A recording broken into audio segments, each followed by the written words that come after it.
At Lidl, we've got the freshest veg this Christmas for just 5p each. Get British parsnips, sprouts, Swedes, 1 kilo of carrots and 2 kilos of potatoes. Oh, and shallots too. At 5p, you're going to need a bigger colander. Lidl, more to value. Offers valid 18th to the 24th of December, subject to availability, selected stores, GB only. You can't do much in under 5 minutes. Boil an egg? Sure. Cook a roast dinner? No chance. But comparing car insurance prices with mustard.co.uk? Easy. See what you could save in just a few minutes. Click mustard.co.uk. Authorised and regulated by the Financial Conduct Authority. See website for details. Welcome to Max Millions, the casino with winnings that are in a completely different universe. Max Millions. Make a splash and win up to 500 free spins playing Storm to Riches. Plus dazzling daily jackpots on fluffy favourites and Big Bass Splash. Take your seat at maxmillions.com. New players only, £10 minimum deposit, terms apply, 18 plus, begambleaware.org. Please play responsibly. What's on TV? The answer is a lot. There's never been more choice over what to put on the box with an abundance of great new shows, but you can miss them all if you don't know where to look. And that's where the Pilot TV podcast comes in, your essential guide to every show that matters. Each week we sift through the very best in prestige TV to help you decide what's worth spending your time on and what isn't. So join me, James Dyer, as well as venerable TV critics Boyd Hilton and Kay Ribeiro, and let us help take the stress out of your downtime. The Pilot TV podcast, because you can't watch everything. It's game day, and this is the home of Scottish football. It's Clyde One Super Scoreboard.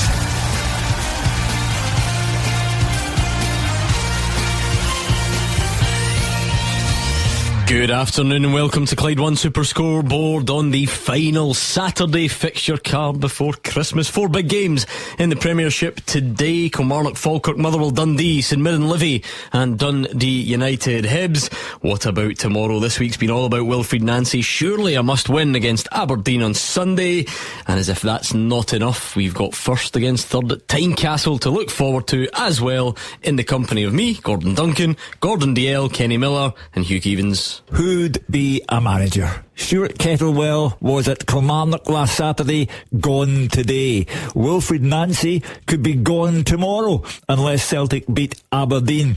David Martindale can't win a game at Livy, and today he has to face the new League Cup holder St Mirren in Paisley. But there is an upside. The champions-elect take on Rangers at Tynecastle tomorrow. And let me give you my big stat for the weekend. When Russell Martin left Rangers, they were 8th in the table. They had 1 win from 7 games. They were 4 points off the bottom of the league. And they were 11 points behind Hearts. It's a different story now, Daz. It's a story called When Dale Met Danny, and it's a Christmas cracker. He's been planning that all week. I've got to say, it is a very interesting card this weekend. All starts today. A lot of good games there. Important games for some teams. Livy really need to get a result. They need to start climbing that table, or they're going to get left drifted away. And then you look tomorrow, some brilliant games. Is it possible that Celtic could go 5 games without a win? And do you know when it last happened? 1947. And do you know when I was born? Did I get that right? Yep. Do you know when I was born? Someone's told you that, because there's no way that you know that. I know, but he also looks surprised he's managed to remember it. Look at the shock in his face. Yeah, exactly. And do you know when I was born? I say you were born in 1949. Correct. Therefore... Is that right as well? Yeah. Therefore, there you go. The last time Celtic lost 5 games in a row, Kenny, I wasn't even born. That's and it's unthinkable. Absolutely unthinkable. I mean, 4's unthinkable, but to go 5, and I think I'm with you as well, Hugh. A lot of chat this week after that loss to Dundee United. It could have been the end of time after 4 games. If Celtic don't win tomorrow, I just do not know how change doesn't happen. No.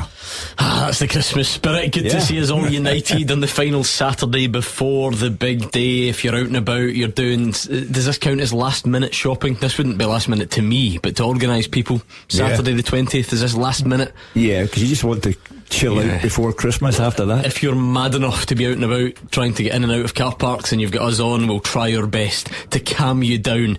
No one has ever said that Hugh Keevins could calm them down before, but that's what we'll do ahead of the big day. 4 big games to look forward forward to today, some unbelievable fixtures to look forward to tomorrow, loads to look back on from a busy week, and I'm sure a bit of unpredictable madness from these three as always on a Saturday. So sit back and enjoy at Clyde SSB if you want to get in touch throughout the afternoon. And of course, what Saturdays are made for, the original place to have your say on today's football when the phone lines open a bit later on today. So let's go round the grounds to kick things off. 4 massive games, all intriguing in their own way. I'd usually pick one and decide that that's the sort of biggest and work our way down from there, but I think they're all big in their own way. Let's go to St Mirren Livy, because Fraser Wisher, especially to you, the head of PFA Scotland, I wouldn't dream of suggesting that your members are not ultimate professionals, but I'm also wondering just how hungover the St Mirren players still are from last week.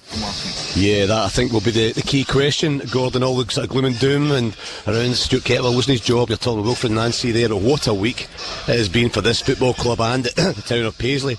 League Cup winners, St Mirren. It must have a nice ring to it around this town. A week of celebration for the fans and the players, as you mentioned, Gordon, but that's all thoroughly deserved after such a big victory. When you're playing for a team like St Mirren, you don't get many cup wins, and as a player for St Mirren, then you have to go and celebrate these victories. But not only winning it was the manner of the victory. I think they played so well against Celtic and really deserved the win, but it's back to work today, and Stephen Robinson will be trying to get his players focused back on the league towards the end of this week and on climbing the table, because they've not had a great start to the league season so far, but without taking away the high around the club, because the players are walking around with a smile on their face and everybody behind the scenes exactly the same when I arrived today. And the league form's not been great, it's been a bit inconsistent. The gap between St Mirren in 9th and those above them in the table is now 6 points, although St Mirren have a couple of games in hand. They don't want that to grow, because then you just get caught towards the bottom end, and St Mirren will still be targeting a top 6, I think. And looking down the table, of course, a defeat today would mean that Livingston are only 2 points behind St Mirren, so Stephen Robinson won't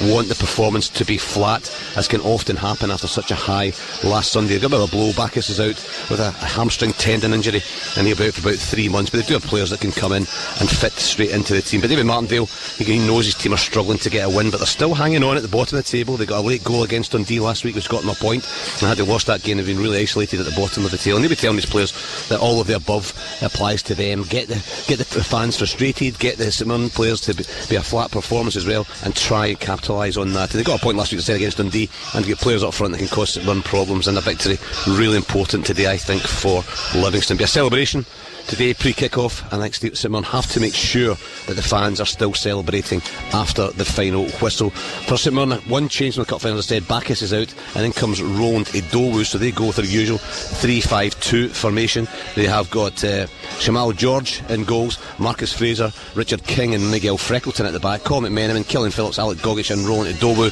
and Declan John across the middle with Ndulu and Ayunga as the strikers. Ryan Mullen, Jayden Richardson, Scott Tanzer, Liam Donnelly, Fraser Taylor, Mark O'Hara, Sebastian Dykesdale, Evan Mooney and Mikael Mandron are the substitutes. 3 changes for Livy. Out go McGowan, who was sent off last week in injury time, he's out with a red card, and Susoho and Smith are on the bench. Silla, May and Yengi come in. 4-2-3-1 it looks like for Livingston. Jerome Prior in goals, Joshua Brennett, Danny Finlayson, Danny Wilson and Christian Montano across the back.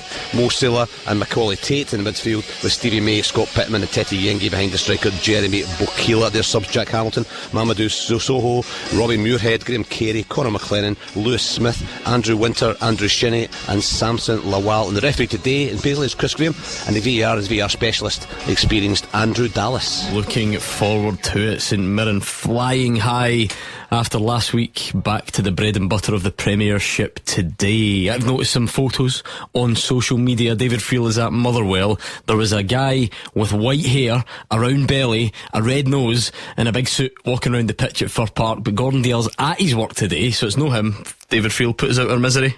Yeah, it was my first thought, Gordon, that Gordon Dale's got a rival, but yeah, it's very festive here. I know you're saying there wasn't much festive spirit in the studio, but there's plenty of festive spirit here. Santa Claus has been, even he's not allowed in the Fir Park pitch. The groundsman look after it. He was walking along the touchline, and there's Christmas songs, and what an incentive there is for Motherwell to win this day, to win this game today. I think if you'd said at the start of the season, Gordon, that on the 20th of December they'd have the chance to overtake Rangers into third and move just 2 points behind Celtic in second, nobody would have believed you. But that's the reality of Motherwell under Mercedes Jens. as Hugh calls them, and you have to fancy them to win against a really poor Dundee team today. Motherwell unbeaten their last 9 Premiership games, have kept clean sheets in the last 5. I think the one concern for James Bertelascu will be the lack of goals over the last few weeks. I've seen them a few times. They played out 3 0-0 draws in their last 4 league games, and obviously without top scorer Tawanda Maswanise today, who's away to the African Cup of Nations. I think the onus clearly falls on their very talented attacking players and behind the striker, who'll be Callum Hendry today. Just be a bit more ruthless around the box. But there's no doubt that teams are now setting out to stifle them, to try and stop them, and I suppose that's a kind of compliment to Motherwell, but they need to find a way around it. I was here a couple of weeks ago when they beat Livingston 3-0. They were excellent that day, and I think James Bertelascu will be looking for more of the same, just be a bit more ruthless at the top end. He's only made 2 changes this week, surprisingly. He does like to tinker with his team. Regan Charles-Cook comes in for Maswanise, and Manny Langelo is also in for Stephen O'Donnell. I'll just run through the Motherwell team for you here. Callum Ward in goals, back 4 of Johnny Katrumbas, Paul McGinn, Stephen Welsh and Manny Langelo. Lucas Fadinger and Elliot Watt will be at the base of the midfield, with Charles-Cook, Callum Slattery, Elijah Just and behind Callum Hendry. Subs for Motherwell: Connolly, O'Donnell, Sparrow, Stamatolopoulos, Osong, Priestman, Ross, Said and Thompson. As for Dundee, they start the day in 10th, but they're in a relegation fight. I don't think there's any point in saying otherwise. They've only one win in their last 8 games and allowed a 2-0 lead to slip at Livingston last weekend. Stephen Pressley does have good players like Sakam Congreve, Jan Danda, Tony Yagan, all good attackers, but they have real problems at the back. They haven't kept a clean sheet since that 2-0 win over Celtic in October. It's quite a bold team today. Captain Simon Murray, he's on the bench, so is Paul Digby, who a really experienced midfielder. Ryan Astley and Ethan Hamilton are also missing for Dundee, so it's John McCracken in goals, back 4 of Jay Wright, Luke Graham, Billy Cometio and Amari Samuels, Finn Robertson and Callum Jones, with Jan Danda in the middle and Cam Congreve and Tony Yagan either side of Ashley Hay up front. Subs for Dundee are O'Hara, Ingram, Donnelly, Riley, Galabov, Digby, Aqua, Murray and Crombie. The referee at Fir Park is Matthew McDermott, and the VAR is Kevin Clancy. Looking forward to that one for sure. What about Kilmarnock Falkirk? A change in the dugout for the home side, and Callum Brown is there for us. Yeah, Gordon, good afternoon from Rugby Park, where a new era begins for Kilmarnock following the departure of manager Stuart Kettlewell, of course, earlier this week. Chris Doolan is the new man in the dugout for this clash, with Falkirk, the former Partick Thistle boss, already being thrust into the first team picture here at Killie before even starting his new role as head of development and under-19s boss. Doolan said during the week that his job was to stabilise and pick up the moods at the club, and as a man who lives in the town, he says he understands the town as well. So I've no doubt he's fully aware of the expectations this afternoon, which is to end this unwanted run of 10 matches without victory. It won't be an easy task, though. The last 7 Killie managers before him have failed to win their opening Premiership match in charge. The last to be victorious in their top flight opener, however, was an academy boss in interim charge, Paul McDonald, in 2017. Funnily enough, beating a Partick Thistle side that featured Chris Doolan as a player. So Killie team news then.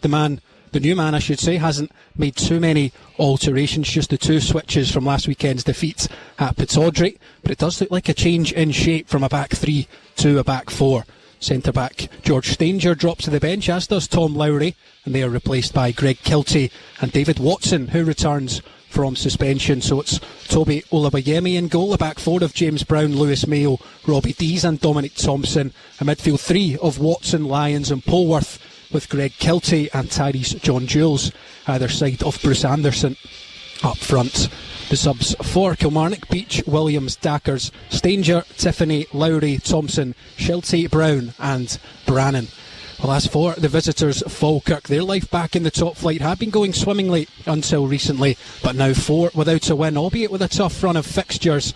Perhaps more worryingly, though, it's 4 without a goal for John McGlynn's side, who want to get back to their winning and scoring best this afternoon. Despite that lack of goals of late, they will take some confidence in facing the Premiership's worst defence today, a Killie side who they put to the sword last month after netting 3 goals inside 38 first half minutes at the Falkirk Stadium. And John McGlynn, the Falkirk boss, will be on the lookout for not only an early Christmas present but a late birthday gift as well, after turning 64 yesterday. His Falkirk side, of course, still set just 3 points behind Hibs in 5th and Aberdeen in 6th. So 3 changes to the Falkirk side, beaten by Hearts last weekend. Sam Hart, Ethan Ross and Alfie Aguiman are replaced by Leon McCann, Dylan Tate and Brian Graham. So it's Scott Bain in goal, a back 4 of Lisa, Allen, Henderson and McCann. A midfield three of Dylan Tate, Brad Spencer and Henry Cartwright, with Kyrell Wilson and Calvin Miller either side of Brian Graham. On the bench for Falkirk, Hogarth, Aguiman, Yates, Ross, Williams, Edwards, Arfield, Hart and Trey Samuel Ogunsui. The referee for this one is Ryan Lee and the VAR is Don Robertson. Yeah, looking forward to that one as well. As we said, there's a story attached to them all, really. That's the only one that's got the focus specifically on the dugout. What about Dundee United against Hibs? Kerry Pollock has the teams there. Yes, Gordon, today Dundee United will hope to carry on from Wednesday night's win over Celtic. After going 7 games without a victory, Jim Goodwin's starting 11 today consists of Richards, Strain, Graham, Keredidis, Ferry, Sibbald, Stevenson, Savage, Sapsford, Amarfata and Waters. On the subs bench for United, it's Adams, Esselink, Trapanovsky, Eskison, Dolchek, Namo, Sturton, Cleel Harding and Moller. As for the visitors, Hibernian David Gray is positive his men can put the disappointment of Monday night's defeat to Rangers at Ibrox behind them. Having picked up just the 1 win in their last 4 matches, Hibs will have their eyes fully focused on 3 points today. David Gray's starting 11 this afternoon consists of Salinger in goal. It's a back 3 of Hanley, Iredale and Mitchell. Midfield made up of Nicky Cadden, Megwar, McGrath, Mulligan and Barlasser, and a front 2 of Bowie and Boyle. On the Hibs bench we have Smith, Levitt, Ewan, Newell, Cleege, Hoylett, Campbell, Alisana and Geely. Loads to look forward to at that one as well. Hugh Keevins, I saw your shock. I saw your shocked face, noting that Dundee United had been such a poor run of form, and then go and do that in the midweek. Yeah, you can't be failing to win 7 games in a row and then turning over Celtic. It's another reason why Wilfred Nancy is under such pressure tomorrow. It's too easy to beat Celtic under Wilfred Nancy, and if he loses tomorrow and it's 5 defeats in a row and it happens at Celtic Park and the chanting that was heard at Tannadice is repeated at Celtic Park tomorrow, then I'm sorry, but it's au revoir Wilfred. Well, we'll get to that, I'm absolutely sure, because we've got some fantastic fixtures there that we heard about. St Mirren against Livingston. Fraser Wishart gave us the teams and we kind of alluded to it.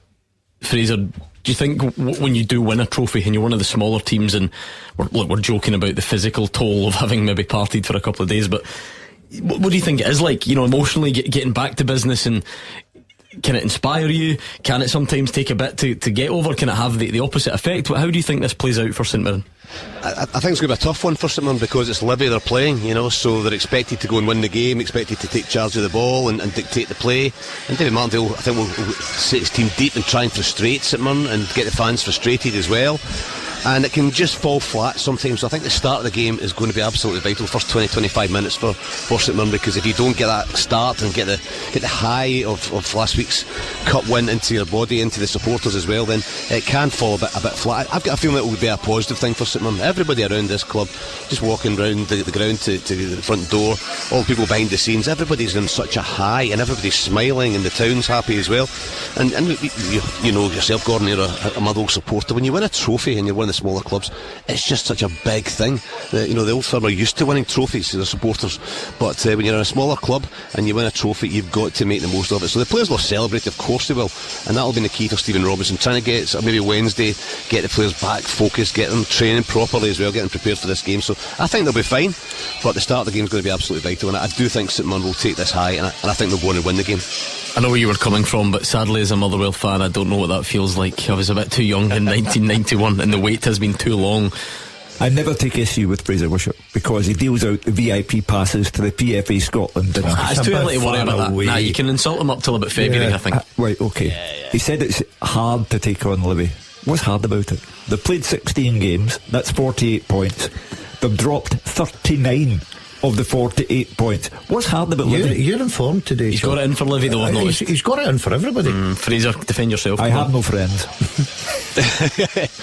Hugh, you will always have a VIP guest. You will always be there. Don't worry, you can have a go at me in any way, shape or form. But I just think it's the type of game though, Hugh, that's got trouble written all over it, because St Mirren are expected to win.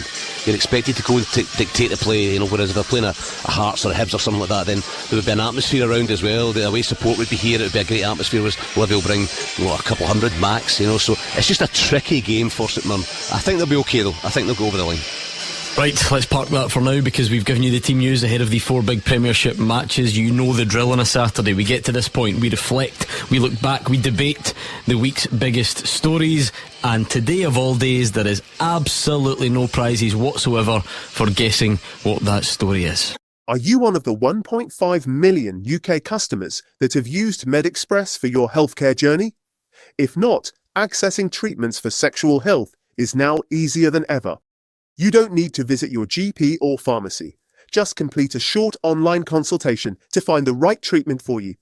We'll send your treatment directly to your door, delivered to you in discreet packaging with ongoing support from our experienced UK-based medical team. Take the first step towards managing your health concerns with confidence. Visit medexpress.co.uk to learn more. Now on Audible. Is this real, or has this been happening inside my head?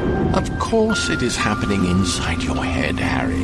Why on earth should that mean that it is not real? Are you really Harry Potter? Our new celebrity.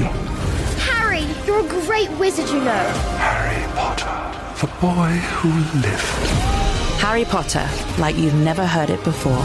The full cast audio editions. Listen on Audible. The team with the biggest support in Glasgow and the West. This is Clyde One Super Scoreboard.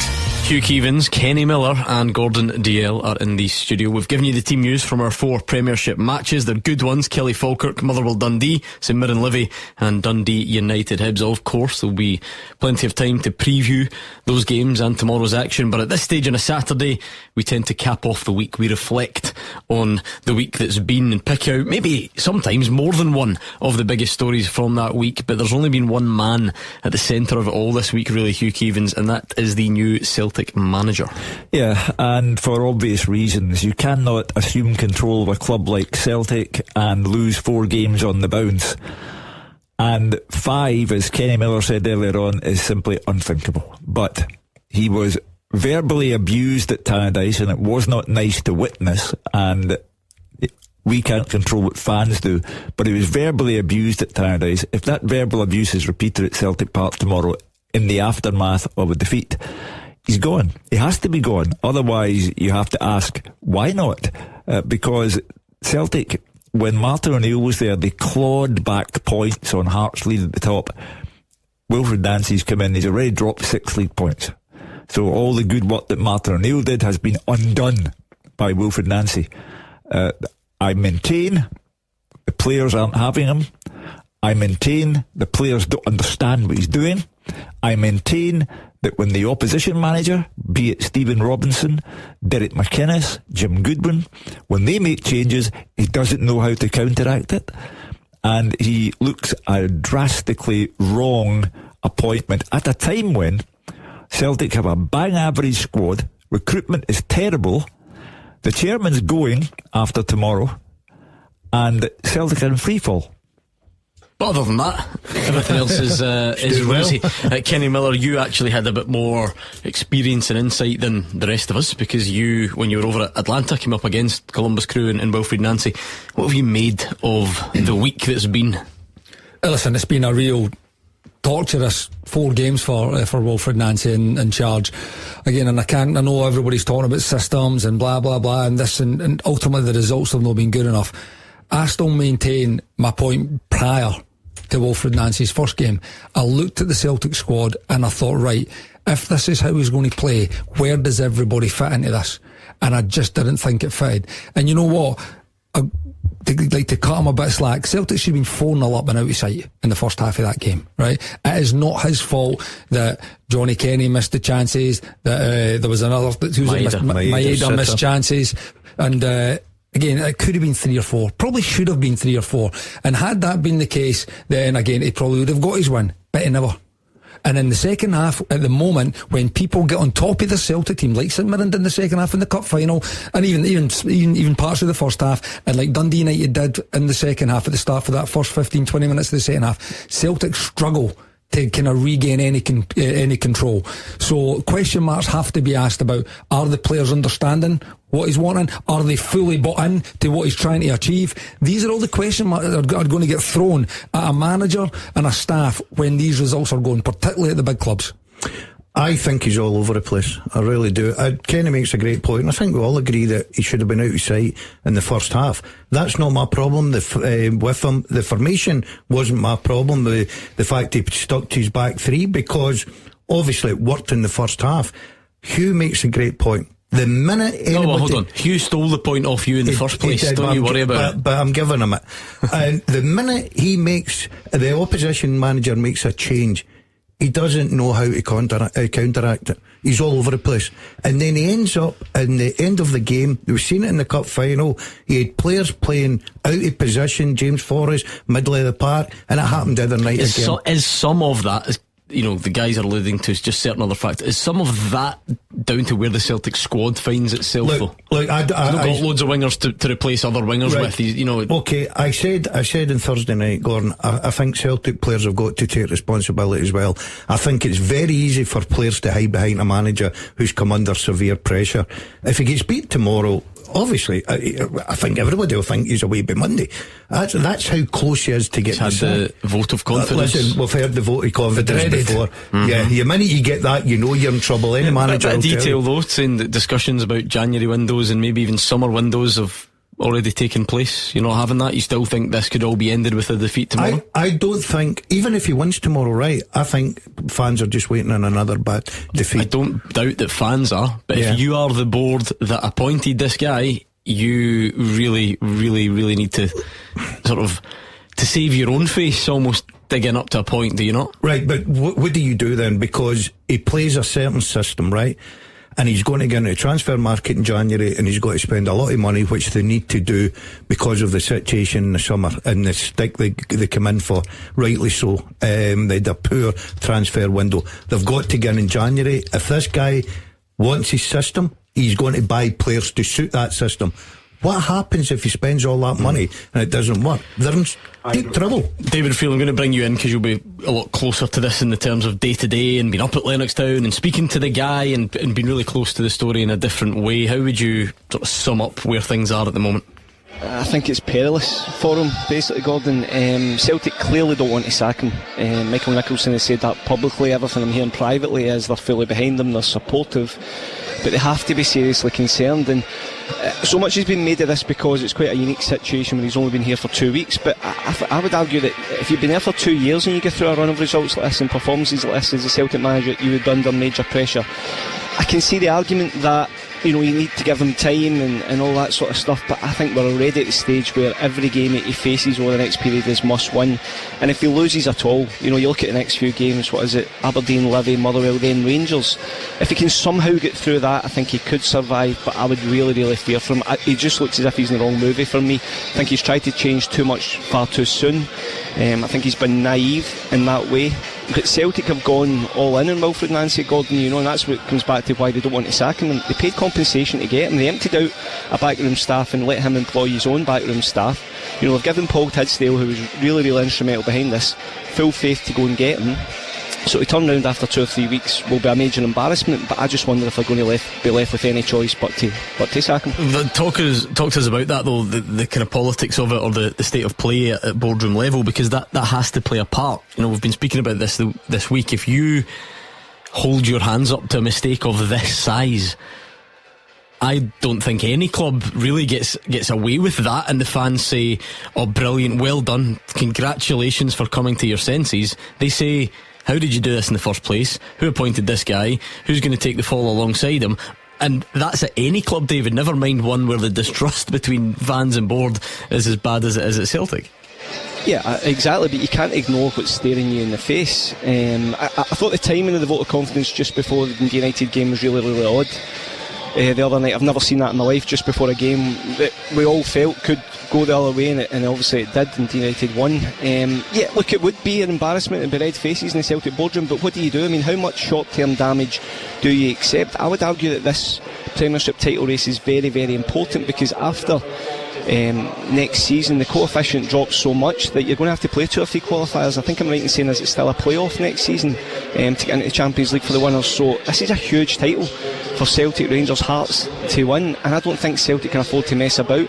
See, sometimes, Gordon, you just make mistakes in every business, every industry. Right now it looks like Celtic have made a grave error in appointing Wilfred Nancy. It's up to him to turn it round, but as I said, I think he's got the next 4 games. If he drops any points at all in these next 4 games, I would really fear for him.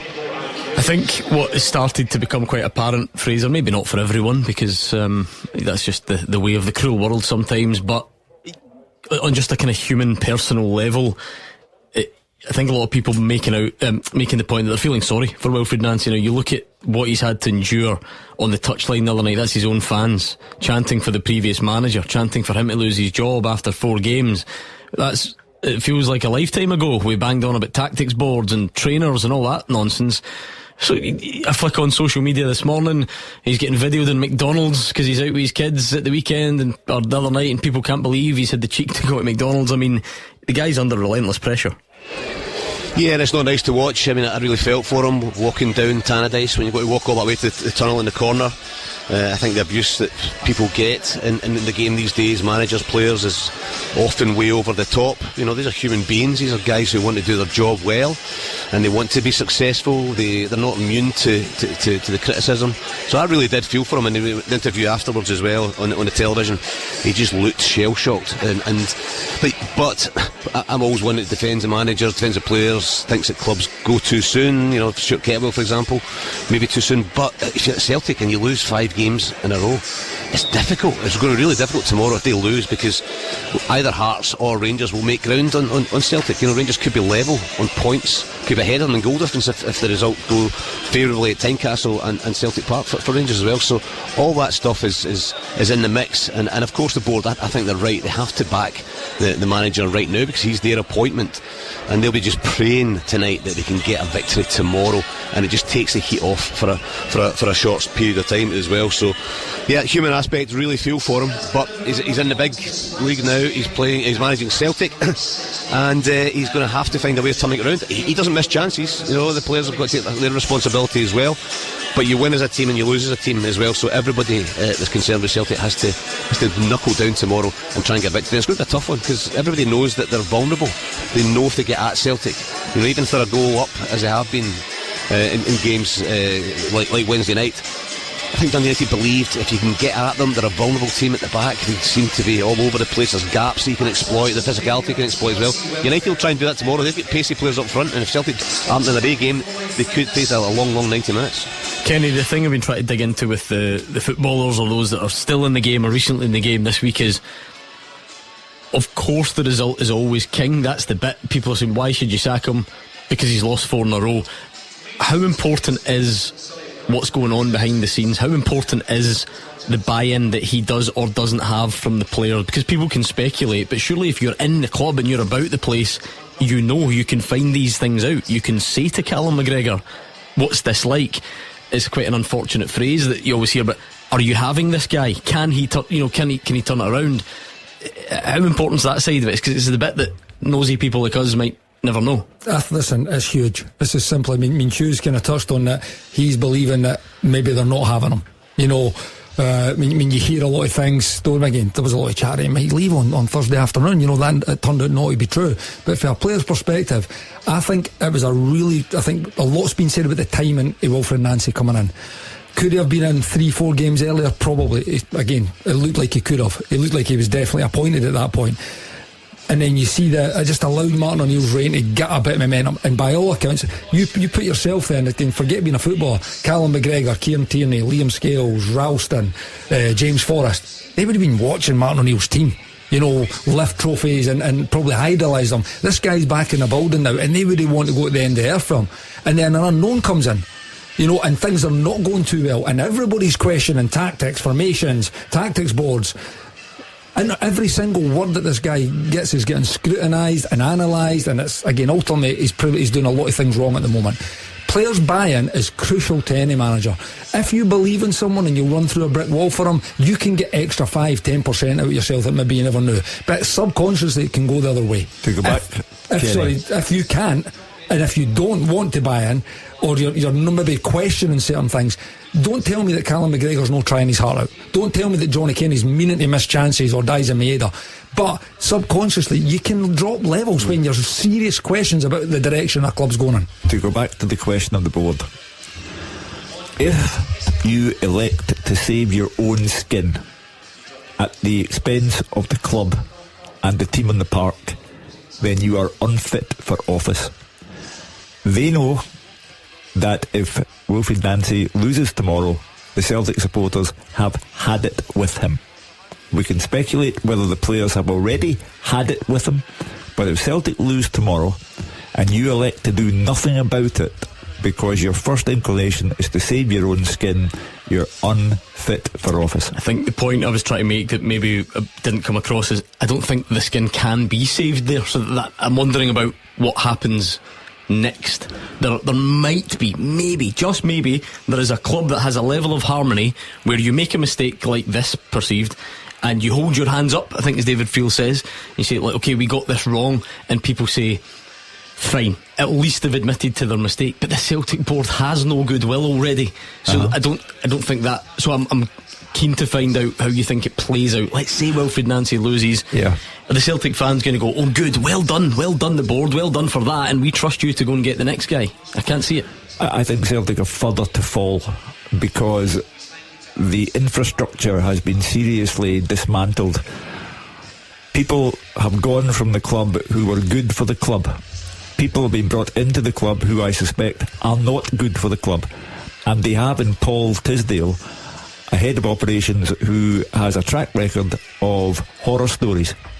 There are players there now, such as Balakwisha, Tunekti, who will never in a million years be any good to Celtic, and they've been brought in at a cost of millions.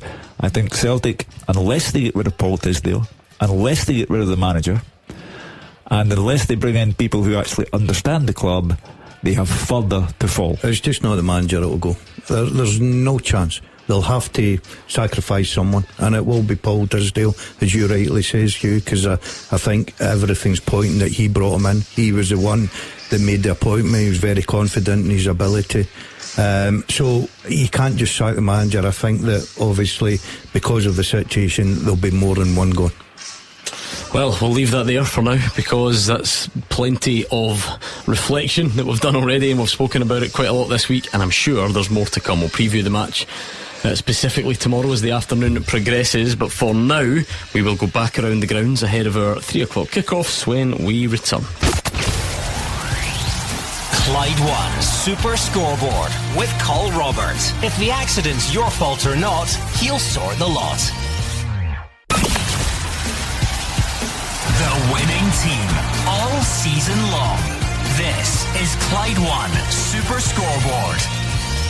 The last Saturday of football action before Christmas. If you're out and about doing the last minute shopping, stay in touch with us all afternoon on Twitter at Clyde SSB. I will give you the nod when the phone lines open a bit later on in the show as well. Let's go back around the grounds then ahead of our 3 o'clock games. We've got 4 in the Premiership. Those will be our featured matches as always, and we'll take a little look at the Championship as well, because there is loads to get through there as well. In fact, we should have sent you to Partick Thistle Wraith, the old Gordon Dalziel derby. I'd have loved to see you achieving that.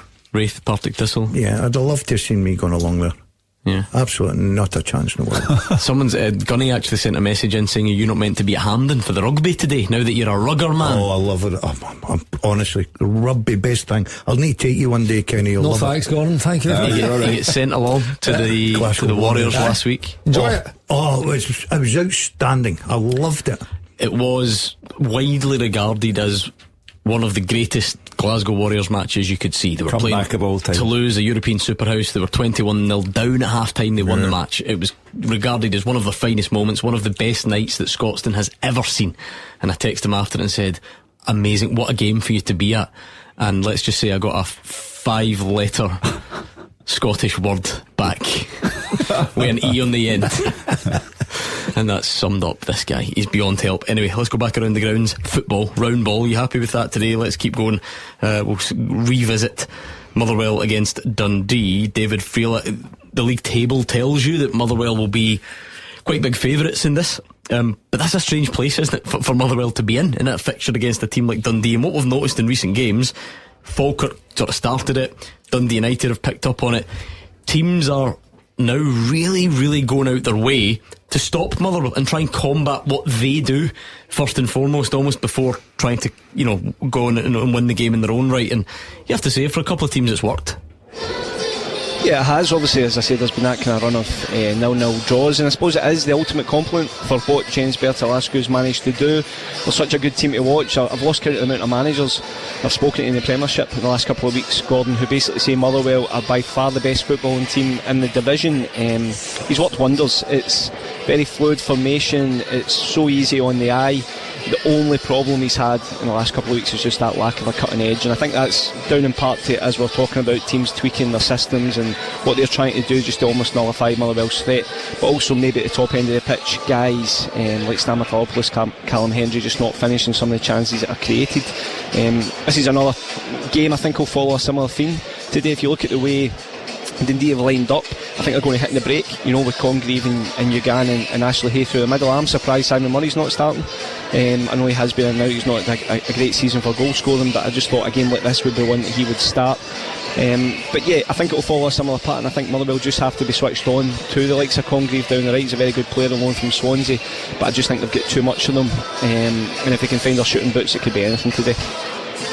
Well, it's going to be interesting. We'll see how if Dundee can come up with that game plan the way that the likes of Falkirk and Dundee United have.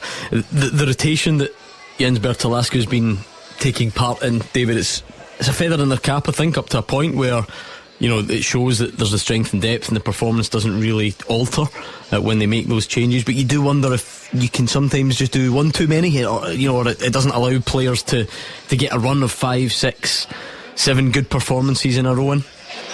Yeah, I would agree. I think there's been times where it has been one or two too many. I think there was one game it was 7, the next game it was 5 and stuff like that.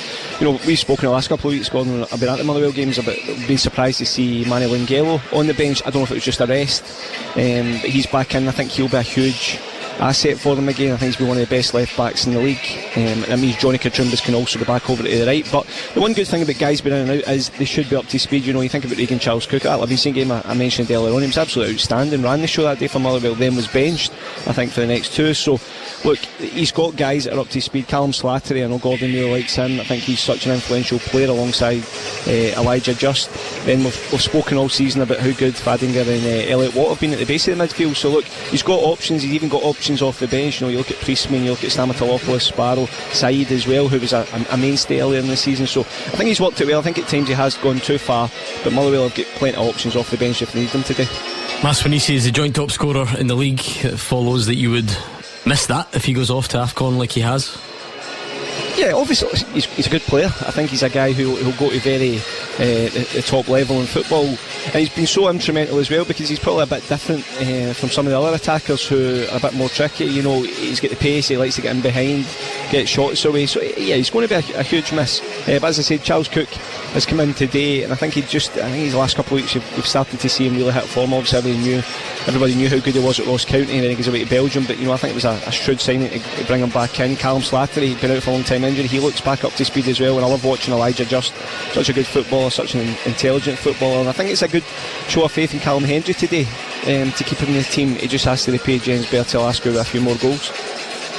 It's getting to that stage, Fraser, there's always a sort of significance attached. It might just be symbolic, who's top at Christmas, who's bottom at Christmas, and that I wonder how much attention David Martindale gives to trying to just stave that off. Like I say, it's maybe nothing more than symbolism, but it's just something for people to talk about and hang on to, isn't it?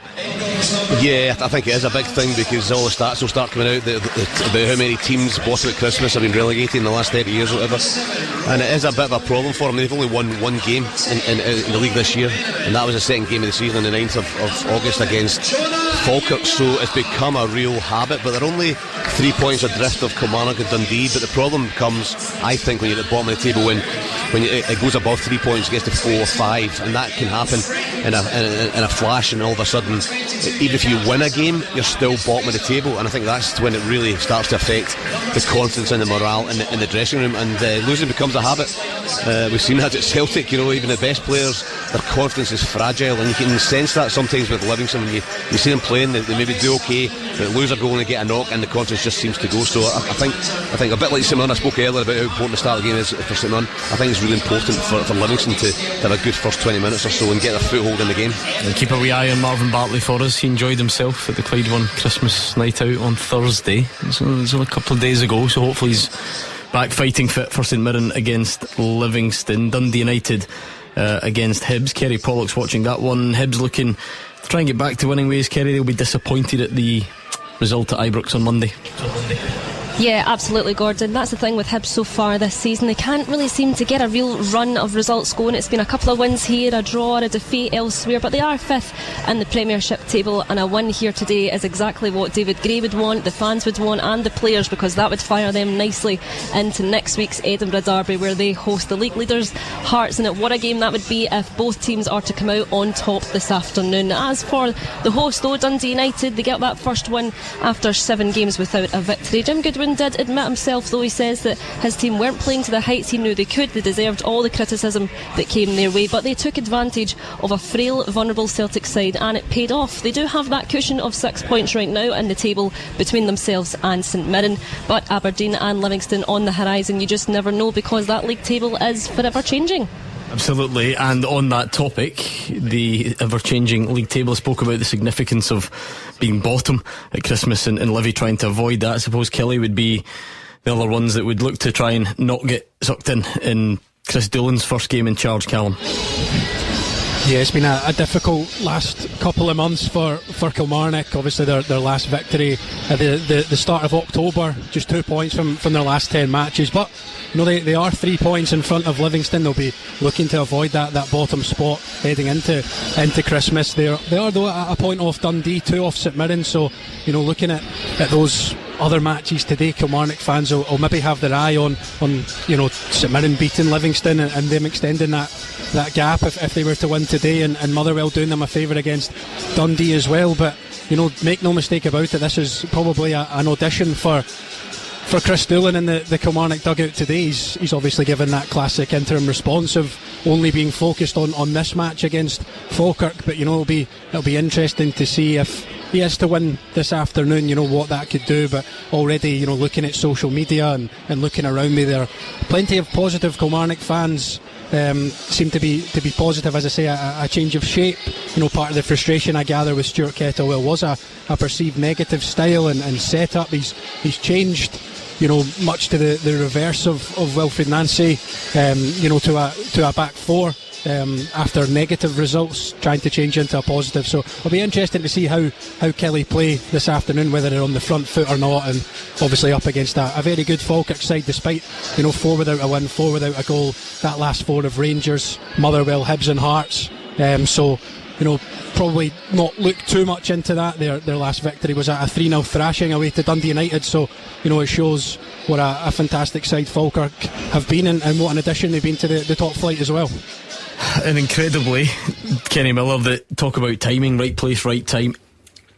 Chris Doolan was not yet in the door as the under-19s boss at Kilmarnock. That was just a pending move. It was about to happen. Then Stuart Kettlewell gets bumped. So you look to the under-19s guy, and now Chris Doolan's in charge of the first team today, having not, I don't know, I assume he hasn't taken charge of his under-19s team yet. That's an incredible turn of events, but that's the benefits of a coach now getting involved with a football team. If you're in that next level down, whether it a B team or 20s or 19s, and the manager gets sacked, if the assistant and the coaches go with them, like it has with Kettlewell and Friel, then you're looking at this guy, like you say, not even in the building, now he's back in the dugout in a first team level after being at Partick Thistle. It's just an incredible opportunity for him. I'm sure, like he says, he will be looking at game to game. He may not have any thoughts about the job on a permanent basis, but what it does is, when you're in a bad run of form with a team that's struggling, if you start winning games, there can start to be a clamour for you to maybe get the job. It's so obvious how the number of times that's happened, and they're all kind of joined up here. Chris Doolan did this at Partick Thistle, yeah, and then when he left, Mark Wilson and Brian Graham did it. Yeah. Stuart Kettlewell did it at Motherwell, and then he was the one that took over at Kilmarnock. So it's all linked. There's a kind of fashionable nature to it. Gordon, do you think that is can Chris Doolan win himself into contention for this job? Yeah, I think Kenny's right. I think a struggling team starts winning games, then you start putting yourself up the ladder to go and get the manager's job. Of course he can. I'd be very surprised. Listen, as you said, he was going in there to manage under-19s. He's all of a sudden in the dugout this afternoon.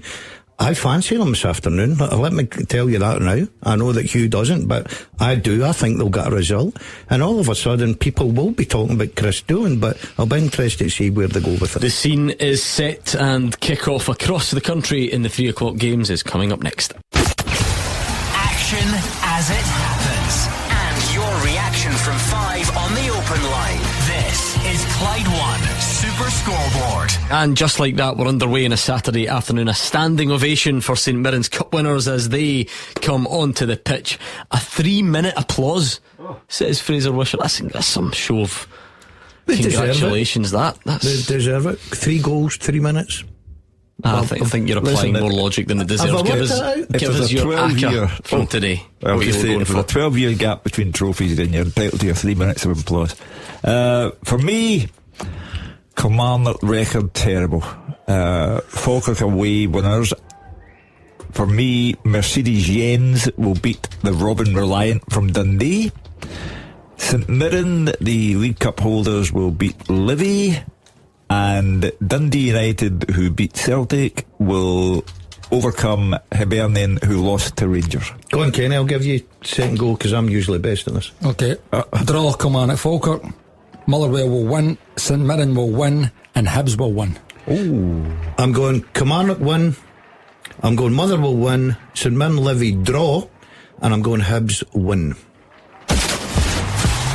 Clyde One Super Scoreboard Goal Flashes with M&D Green Pharmacy. Get set for the season with expert pharmacy support. Oh, looking forward to this. There's always a wee extra something special about the football when you know Christmas is around the corner. Everybody, most people, finish work yesterday, you would imagine. So if they've got all the shopping done, they're organised, they can just go and watch the football this afternoon. Maybe nip into the club shop, get a last wee stocking filler or something to go along in the big day. Actually, see, yesterday we were I was doing some stuff for Sky outside Celtic Park, and you get the usual shout when there's a perceived crisis. Maybe see if there's any fans around that you can speak to and ask their opinions. It's not the greatest shift in the world, try to pester people when you're and get their opinions, but it was remarkable. So we stood outside the Celtic shop, right, only for a small period of time. The weather was terrible. 4 people in a row, because you're used to getting knockbacks in that scenario. They might not want to talk to you for various reasons.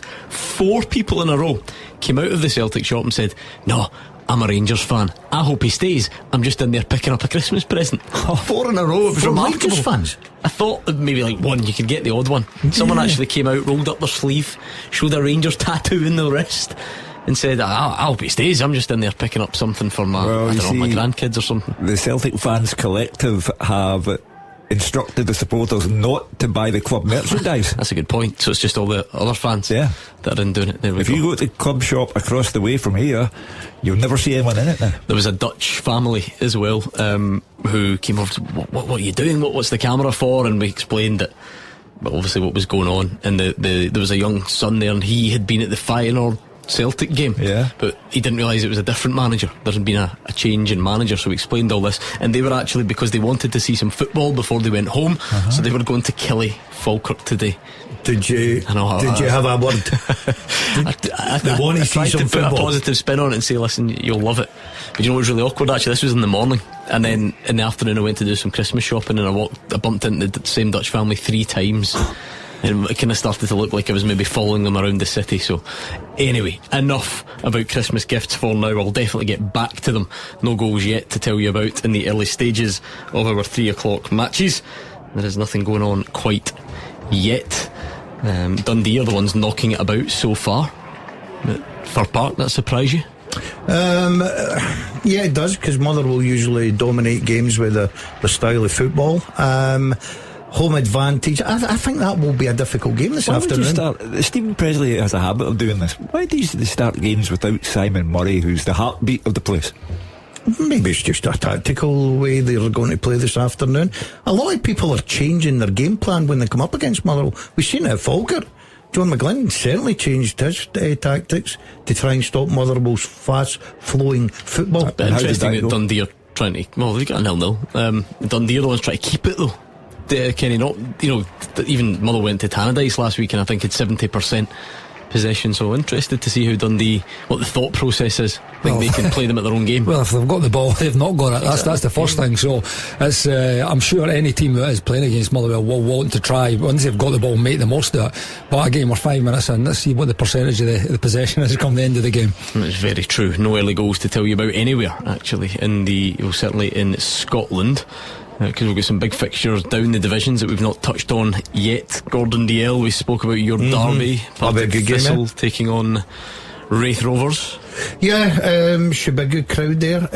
Partick's sitting there in second place, just behind the league leaders. Wraith Rovers under Doug Emery, good result last week that cost Tony Dock his job, Ross County. Who they got today, actually? I need to look at their fixture. Arbroath. Arbroath? No. Or they need a victory. John Robertson stepping in, interim manager. I thought it was a tremendous quote from Roy McGregor, the owner of the club, who said, this is not about relegation, this is about survival now. Now, what a heavy quote that is, that he's saying that if they drop into the third tier of Scottish football, he would have fears for them. First goal in the Championship, Hugh, comes between Dunfermline and Ayr. Scott Brown is happier than Neil Lennon. That's the way to look at it if you want to put a Celtic spin on it. Mark McKenzie has Ayr 1-up at East End Park. That is the first goal anywhere in Scotland today. Until somebody told Bruni that I have paid for a package to go and meet Bruni. Do you hear about this? Oh no, I have not. I wonder if word has reached them yet. You haven't heard. This time last week it was the Cash for Kids sports auction. In fact, it would be, I'm looking at 7 minutes past 3, maybe exactly 1 week ago. The first prize we had in the auction was Ayr United Hospitality, but it came with a meet and greet with Scott Brown, and Hugh Keevins shocked the nation by reaching into his pocket and pulling out £1,000 in cash and just handing it to me and buying the meet and greet with Scott Brown. See that chalk in the floor? That's where he fell. Incredible. Kelty 0, Cove Rangers 1. Adam Emsley with the goal there, so some goals starting to go in down at the divisions, none in the Premiership. Nothing really to tell you in the Premiership. With that in mind, Hugh, let's do this. First half teaser with the scottishsun.co.uk/football for the best football news and opinion online.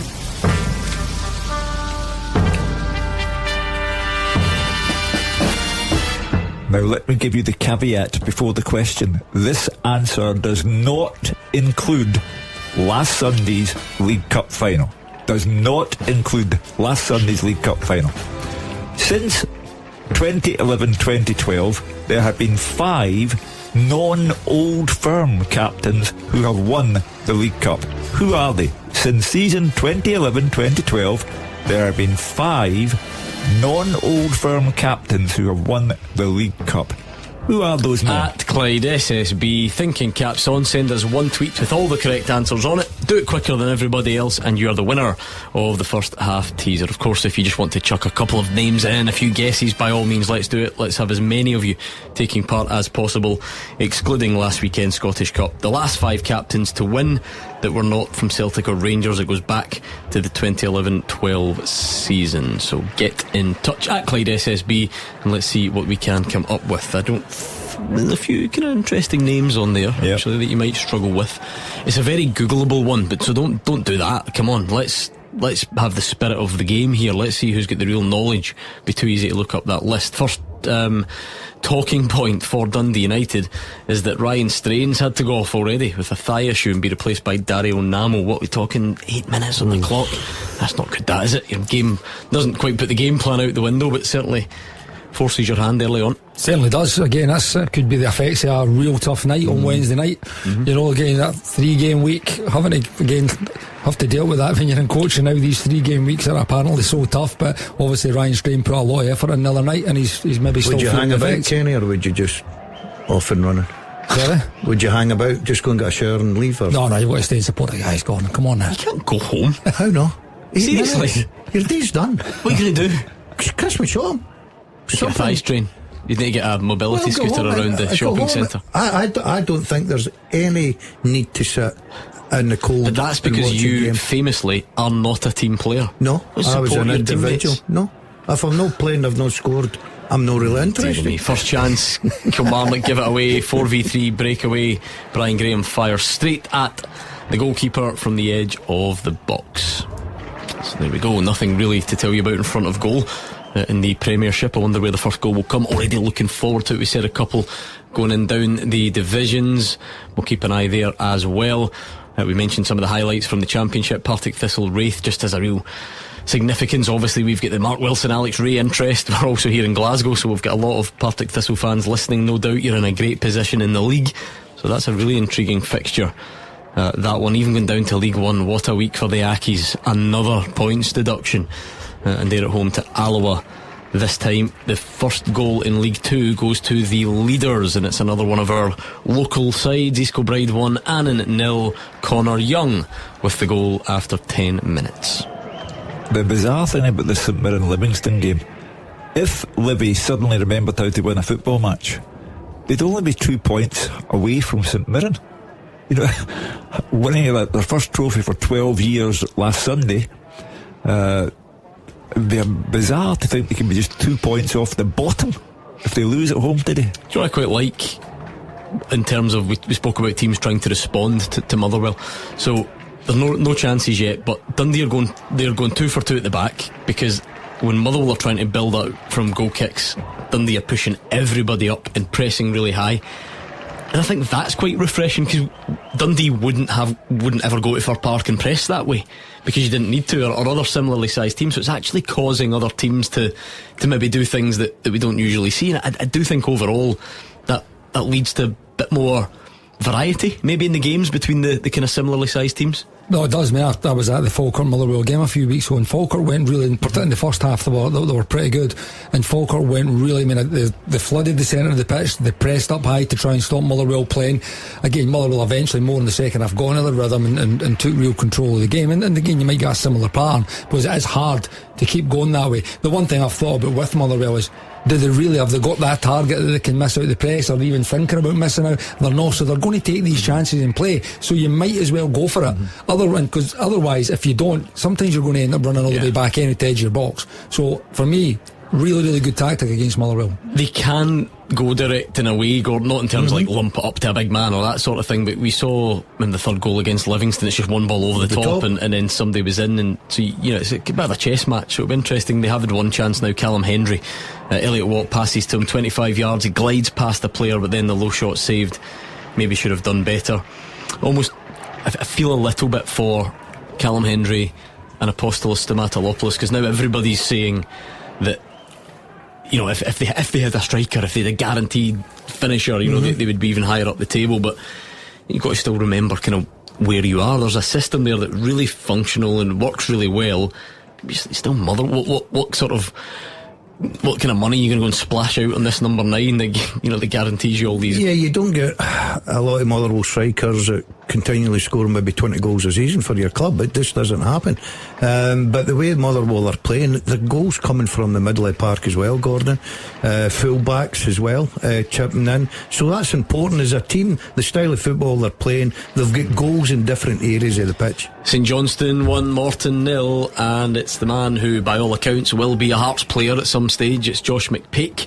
I think it was an interesting story that broke last week, saying that he's flashed up well on the Jamestown database. He was at Stirling Albion not so long ago, having maybe struggled to find his way a bit after leaving Rangers, and looks like he's set for a move. But I think it's for the summer, isn't it? I think is it a pre-contract for the summer. He's still a St Johnstone player, and he's scoring again. St Johnstone 1, Morton 0. Well, as things stand, the 3 points between St Johnstone and Partick Thistle at the top of the Championship table.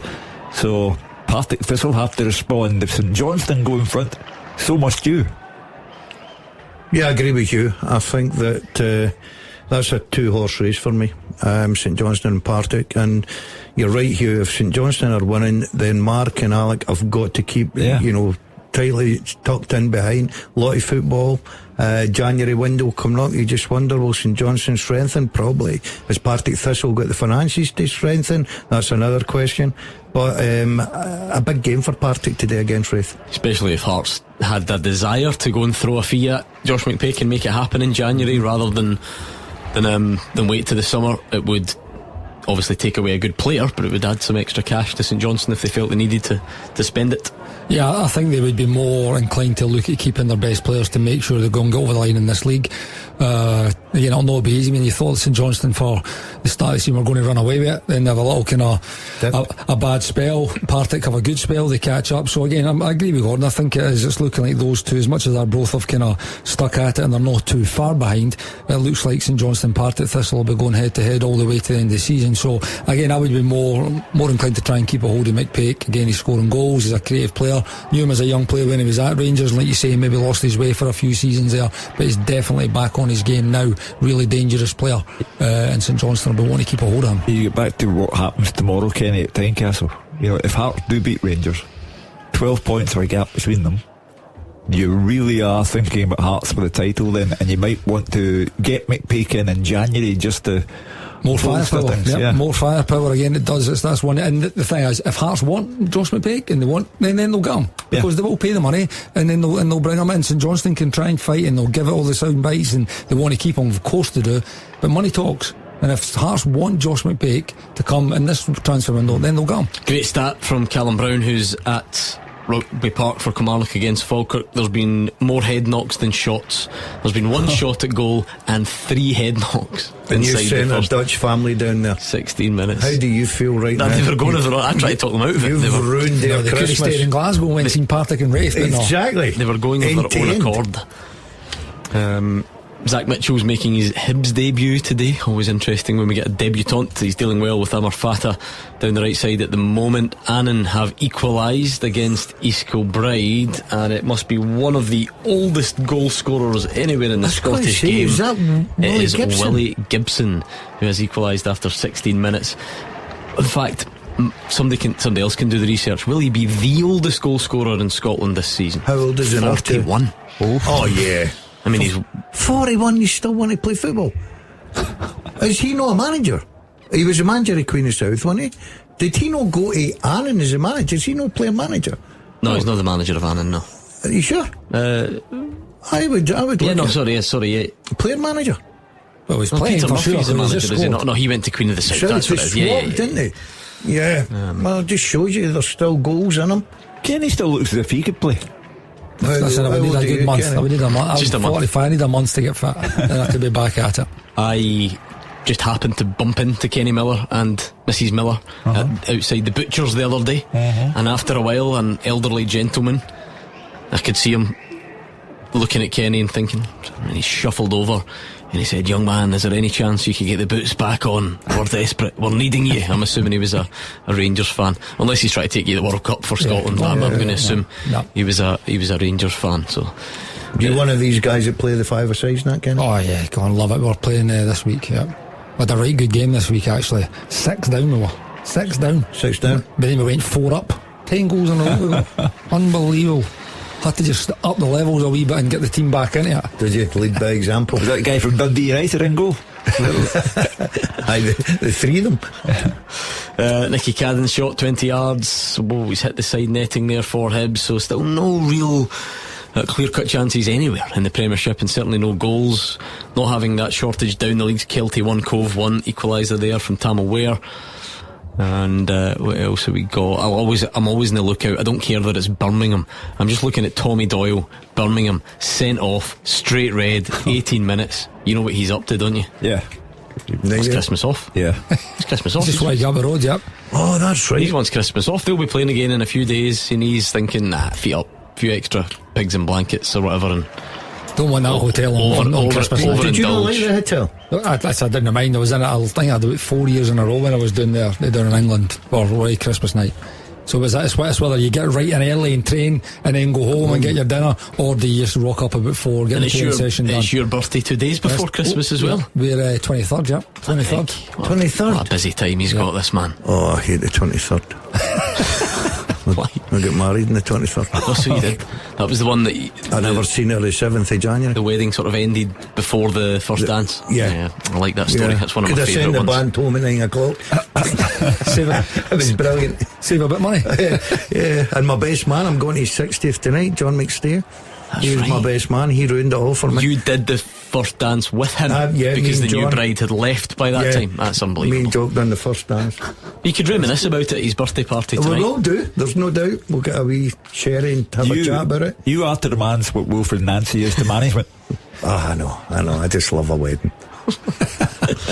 We'll wish him happy birthday from us this evening. There's Cadden again, firing the ball across the face of goal. Martin Boyle sliding in, but can't quite get there. You had the Christmas tunes on in the car driving in. Is that your style to prepare? Because every year I always remember what your favourite Christmas song is, and I just think it's a really random shout from you. Johnny, When a Child is Born. Yeah, when a child is born. It's not even that I think it's completely terrible. I just think of all of them out there. I just can't believe that's your favourite. That's my favourite, yeah. I'm started watching the Christmas films. I watched Home Alone yesterday. First time. No, hold on. So Wait a minute though. First time you've seen it. Yesterday. I've not seen the Home Alones. I watched it with my wee grandson. What do you think then? Brilliant. I'm going to watch two. I can't believe that's the first time you've seen it. I'm going to have a jammy day in Boxing Day. Is this because the other night when you were in here, Tony Watt was on, he gave you one of his Play Essentials hats, his company. You had the hat on, and loads of people that's right, sent in to say you look like one of the Wet Bandits from Home Alone. Yeah. And I sat yesterday and just by pure chance, Olivia put it on, and it was absolutely brilliant. You made it to this 2025 having never seen Home Alone. Right, and the one I've always wanted to watch is the one that you watch, the Winter World thing. It's a Wonderful Life. That's it. You've still never seen that. I've still never. I'll watch it. Best. Can you name any other Johnny Mathis song other than When a Child is Born? Absolutely not. No. I see. Why? No, it was just a great song. Johnny Mathis, for me, that was his low point. I'm very keen to get back to this in a second, but we'll interrupt it for football issues for just a second, shall we? Flashes with M&D Green Pharmacy. Dundee United have taken the lead at home against Hibs, and it is Lucas Stevenson, a shot from inside the box, 20 minutes on the clock, and Jim Goodwin's side are in front. Well, they got a real chasing from Celtic first half during the week, but had a terrific second half and some physical exertion there. But they've come out fighting again, and like I said to you about Hibs, show them a challenge and they'll fall over it. Yeah, it's a good start from Dundee United. Just building on what happened in midweek. Jim will be delighted with that. Still goals in that game, Hugh. I can see goals in that. Good start though for Jim Goodwin's side. They've kind of joked about earlier, they've actually been on a really poor run, but then go and beat Celtic, so you wonder what impact that has going forward. Yeah, again, it can always give you confidence, get a bit of momentum, get that first one in a while, gets the players a taste of it again. And again, it's another home tie, against Hibs, like Hugh says. I wouldn't quite say they're as weak as what Hugh's making them out to be. I agree with Gordon. I think there's more goals in that game. Spineless. Well, you mentioned it in the big games, but you can't apply that to every game when they're sitting where they are in the league table. It makes me good. They're obviously not that spineless in these games. It gives me the Grinch image at Christmas. Yeah, that is true. So seriously, first time Home Alone, you were impressed? Very, very much so. I'm looking forward to. How many are there? 2 or 3? Well, there's a few, but I think the first two are the kind of original ones. Would you stick Macaulay Culkin? Yeah, he's brilliant. I thought he was. Listen to this really sincere review of Home Alone as if it's this new film that's just came out. He's really, really good. I think he's got a future in the acting game, do you? I'd like to see how old would he be now? Very way older than you would imagine. In his 40s? No. Nice. Not a chance. 45. Oh yeah. Seriously? Yes. I was going to say about 18, 19. If it was 30 years ago. Was Home Alone about 30 years ago? Longer. 1990 it was. Yeah. 35 years. I never got that. But I'm going Boxing Day. That's my wee Christmas day out, and then Boxing Day. So bit of Johnny Mathis on. Yeah. A bit of Home Alone. That's what's that one on it. Producer Ryan's dug it out for you just to make you feel really, really festive. Is this Johnny? It's a slow start though, isn't it? Yeah, it's a slow burn. Yeah, that's his one. That's his one. Everybody just starts to be quiet. I'm not playing the full thing. Forget that. I'll get back to him in a minute. I assumed producer Ryan would have cut me the best bit rather than giving me the full song. I'm not playing 3.5 minutes of Johnny Mathis on Clyde One Super Scoreboard. I'll just leave it in the background. I told you that's the low point. Johnny Mathis was a beautiful singer. That's the low point in his career. What's your favourite Christmas song? Or the Fairy Tale of New York, or if I'm with the bottle of Chablis, Luciano Pavarotti, Oh Holy Night. Oh, now we're talking. I like that. Yeah. That's a great choice from you. Yeah. Kenny? What's yours, Kenny? I'm a massive Home Alone fan. I said we'll do Home Alone. We've already done it. We'll do it again on Tuesday, Home Alone 2. So it'll be Rocking Around the Christmas Tree or The Most Wonderful Time of the Year. He's even Kenny Miller singing on the show. The Christmas mood has taken over. I say, Johnny. People will just be pulling their car over and sitting, relaxing. In a child. Unbelievable. I'm like you, I do sort of plan them out. Home Alone always comes first. It's a Wonderful Life comes last on Christmas Eve. So tonight we're somewhere in the Love Actually. You know the Christmas weekend. Chronicles, you know done that? Nah. That's good. Okay. They're good. Tonight's the kind of Love Actually time of year. I think that's up your street. Love Actually. Well, I watched. It's not really that Christmassy when you think about it, but it kind I of watched the is it the 4 Weddings and a Funeral? Would I be right in that? Yeah, possibly. Funerals and a wedding. There's no 4 funerals and a wedding, no. I watched that the other day. I enjoyed that. I actually have still got Johnny Mathis. Will we kill him off? No, I don't mean like literally. Just turn play them down. the 12th of Never. That's his classic. Is that a Christmas song? No, but it's a Johnny Mathis classic. Dave, this is what happens, and you've got young children, as Kenny can allude to as well. David Field says he went to see a Paw Patrol Christmas this morning, and it won't be bothering any all-time classic lists. I can just imagine. St Johnstone 2, Morton 0. Sam Stanton with the goal on 24 minutes. Do you know what is annoying me at the moment is because of the streaming services now. There are millions of these like low-budget, cheesy Christmas films. It's all the same. It's always woman comes home, she's a high-flying exec somewhere and comes back to her small town home for Christmas and falls in love or whatever, and they're guff, but they're short, and that is the key. Because see, when you're an old man like me and you come home at 9 o'clock or whatever from SuperScoreBoard and have your dinner, you've not got time for one of the long ones. So we've put up with quite a lot of Christmas guff in the last few nights. You're not a fan of those Netflix Christmas efforts? No, do you know, I watch... you still get that Magic TV, don't you? No, I watch still Game all the time now. I've watched all the seasons again. Yeah. Is Die Hard a Christmas film? That is a good debate. We're above that. We're above that. That's a cliched Christmas debate. No, I don't mean. I'm not saying no. That's every radio show in the world has debated that for the last however many years that it's been out. Dunfermline 0, Ayr 2, Anton Dowds with the goal in 26 minutes. I don't think Neil Lennon will be taking this well. He's still under a ban, isn't he? So he'll be up in the stand there. I think he's banned till next Christmas by the length of it. But yeah, Scott Brown will be happier. Good result for him. Sitting in 4th. He'll be happy until I get to Somerset Park. Have you thought about putting the wheels in motion for that, dates wise? Well, you see, no, it's any game he wants. I think he's going for the Partick. Okay. I was thinking of the Partick Thistle game because the weather would be better then, and Alec Ray would give me a run home. Good shout. Yeah, not a bad idea. He's got all worked out. Always an agenda. What about the team bus, though? Agenda. Well, you can't go on the team bus. Why not? Imagine you, Mark Wilson and Alex Ray down the front, Gordon Dalziel driving.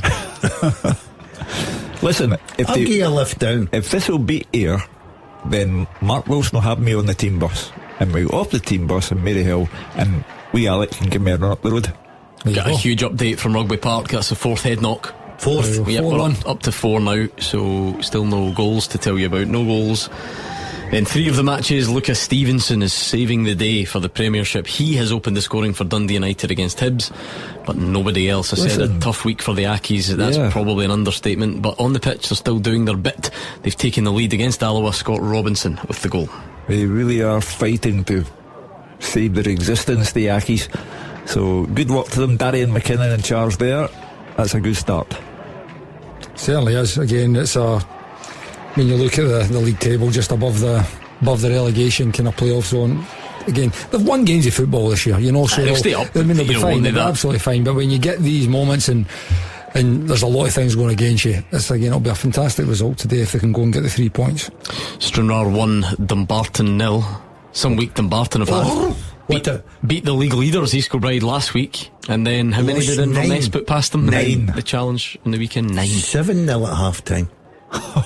Couldn't even win the second half though. Exactly. It's disappointing. What's your team talk, Kenny, if you're a manager and you're 7? Do you just win leave? the second half? It has to be something along the crazy lines. I'm off. That could be one. That could be the next one. Yeah. No, because it's a new manager. He'll not be going anywhere. It's Frank McEwen's gone in. Because Stephen Farrell And did well though in the East Kilbride game, like we said. Motherwell,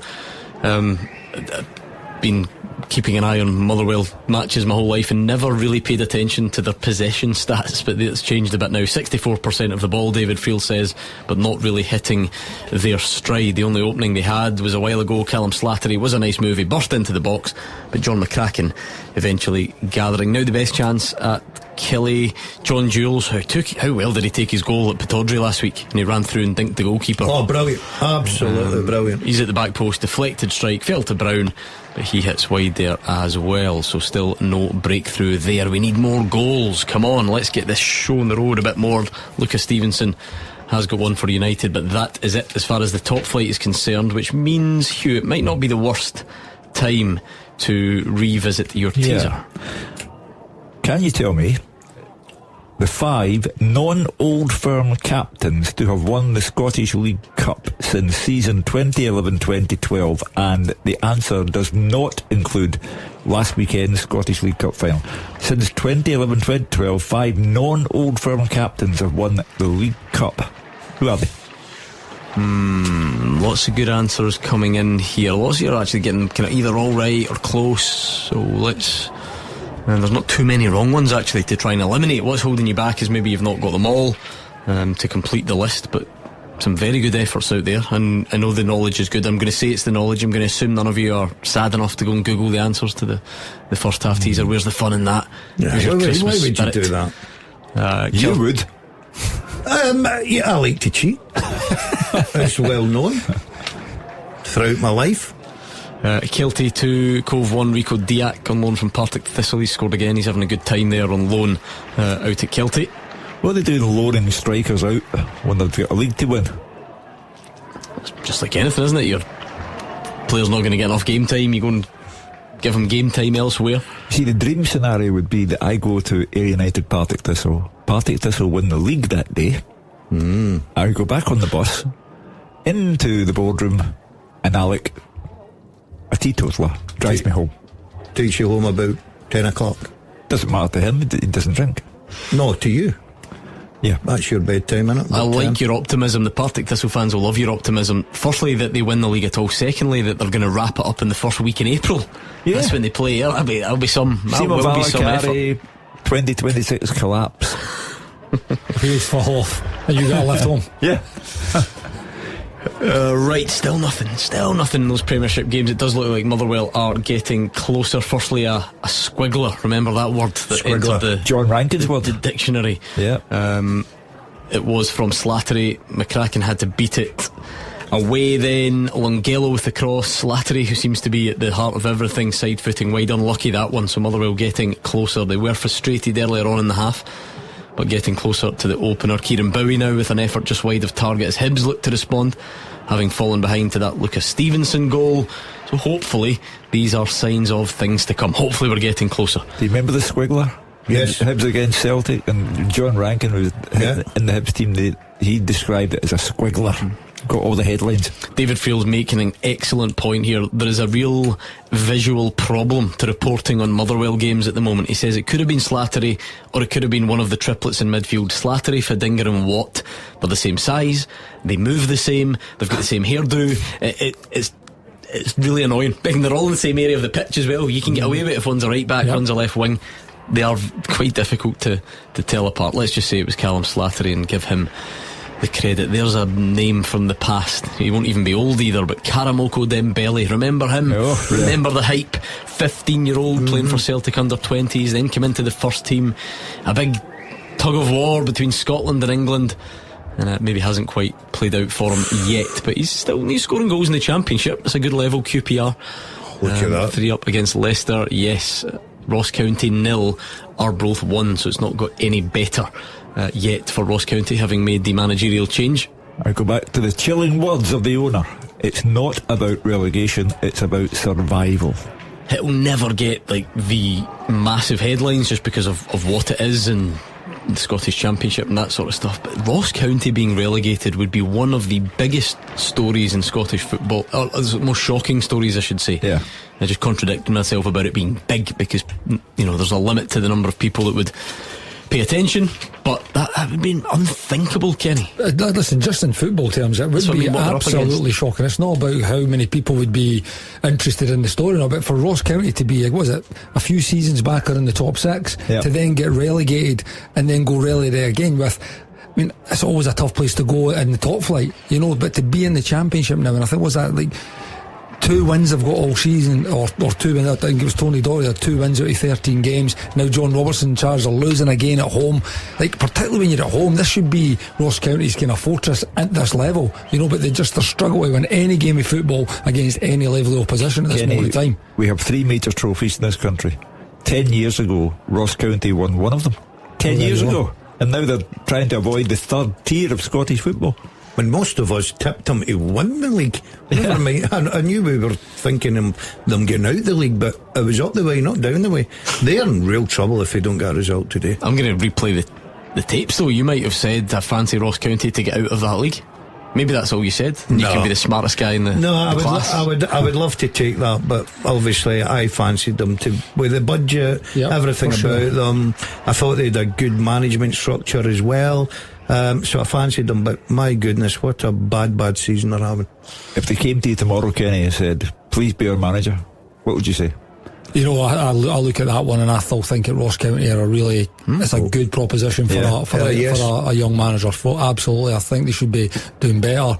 Again, you touch on budget. I think they've got a good budget for that level, probably the best in the league, I would say. And would you let me go with you? And if you need to come alongside me for the team spirit, Gordon, then there you go. There you go. A man that recognises talent. Convener. The man that recognises talent. Cartwright's been booked for Falkirk. That's the first yellow in the game there. 36 minutes gone, so it doesn't sound like we're particularly close to an opener there. I suppose you never know if you're close, but no telltale signs yet, no real chances. That Brian Graham sniff for Falkirk earlier on. Similar story at Fir Park, maybe Motherwell slightly with more sights of goal, but again nothing there. And St Mirren Livy, the cup winners, a 3-minute standing ovation they got from their fans when they came out, but it has not inspired them yet. Do you think that is because of 3 goals? No. Do you not? No, I think it just happened. Am I overthinking that? You're rarely accused of overthinking. Yeah. But on this occasion, I don't think they planned it to be 3 minutes. It just happened to be. Nah. Fraser's just retrospectively given us the information. I'm telling you now. I don't think they started a stopwatch and arranged it for it to be a 3-minute applause. I think it was all planned for, because maybe it was. That I think about it. Yeah, think about it. Makes logic, doesn't it? Makes logic. It makes DL logic. Yeah, 3 minutes, 3 which is goals. different from conventional logic.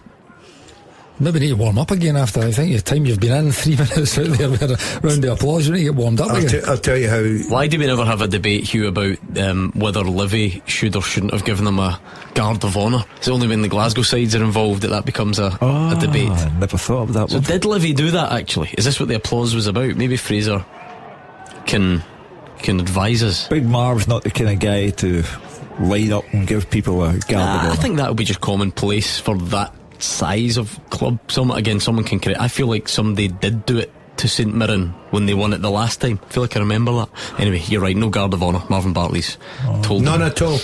How things have changed. I remember when obviously underdogs we won against Celtic, we turned up on Saturday, and I'll tell you what, there were a few states, I've got to say, and I include myself as a skipper in that. Do you remember who you played the next game? Yes, I do. Do you? Because you don't remember anything, so it must have left a lasting impression. Yes, I do, because we actually led the team out of Somerset. I was there. Oh wow, so then you went to they obviously gave us a guard of honour, and I even remember the score, because I scored in that day. It was 1-1. You can't have been that hungover then. Would have scored 2 if you weren't, wouldn't you? To be fair, I woke up on the Sunday and I was wondering where I was on the Saturday. I've got to say, we milked that, and we still do for 30 odd years, and I will continue to milk that as long as I possibly can. Was it the 94-95 season? Yeah. And it just happened to be in 94. The final was before Christmas that year, yeah? November. November. I'm just double checking to see if you're your memory stacks up. By the way, genuinely the first thing ever you've remembered accurately about your career. So who do you think you played the next week? Ayr. What do you think the score was? 1-1. I scored. That's incredible from you. You can't remember anything, and you've absolutely nailed it. Listen to this. Flashes with M&D Green Pharmacy. Equaliser at Tannadice. It's Hibs who've pulled the goal back. It's Martin Boyle 7 minutes before the interval. Lucas Stevenson had given Dundee United the lead, but we are level heading towards the break. Well, they'll get over the disappointment of being spineless at Ibrox, and they've found a vertebrae. Yeah, good time to equalise coming up to half time. Makes the team talk a lot easier for David Gray. I wonder if the Dundee United goalkeeper was involved. Oh, surely not. Surely not, eh? Incredible. Who better play Johnny Matheson goals? Oh, play Jim Goodwin. He plays for over 35s in goals. The worst you'll see was Wrexham last night. Did you see him? Swansea. I seen that. I was watching the game because obviously my good friend's there, and I turned it off at half time to watch Home Alone. So Adam Ida is who scores the last minute winner, but the goalie he manages to come for 2 balls and doesn't get either of them in the same passage of play. Dreadful. Oh, it's awful, isn't it? It's dreadful. Anyway, it's the easiest tap in Adam Ida will ever have. Martin Boyle, the ball bounced him just after a corner was taken, and he has scored. So it's a level game there between Dundee United and Hibs. A bit of a penalty claim for Kelly. John Jules with the header wide, claimed that he was pushed, but nothing given. Checked and cleared. Big goal for Hibs there again. I think there'll be goals in that game. I know Hugh's calling them spineless, but I was actually at the game at Ibrox. It was a poor game. It was a real poor game. Both teams were as bad as each other on the night. When Rangers got the goal, there was a same face set play, but there was no a lot between the teams. Hibs better in the first half.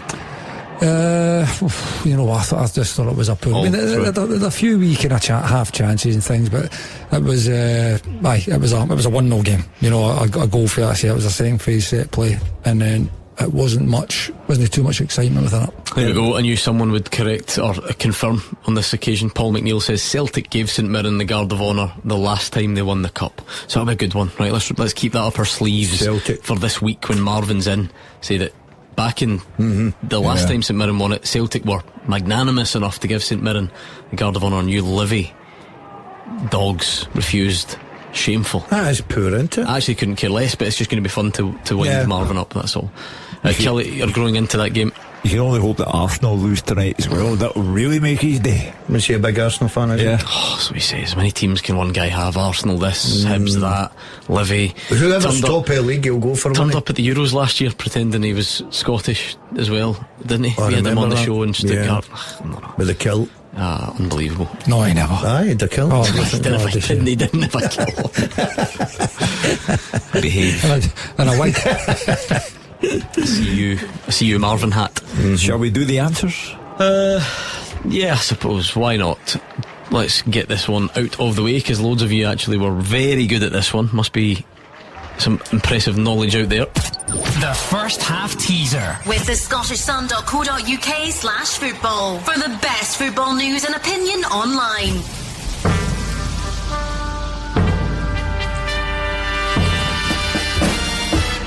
The 5 non-Old Firm captains to have won the League Cup since 2011-2012 are James Fowler with Kilmarnock, Jim Goodwin, St Mirren, Russell Anderson, Aberdeen, Andrew Davies, Ross County, and Jason Kerr of St Johnstone.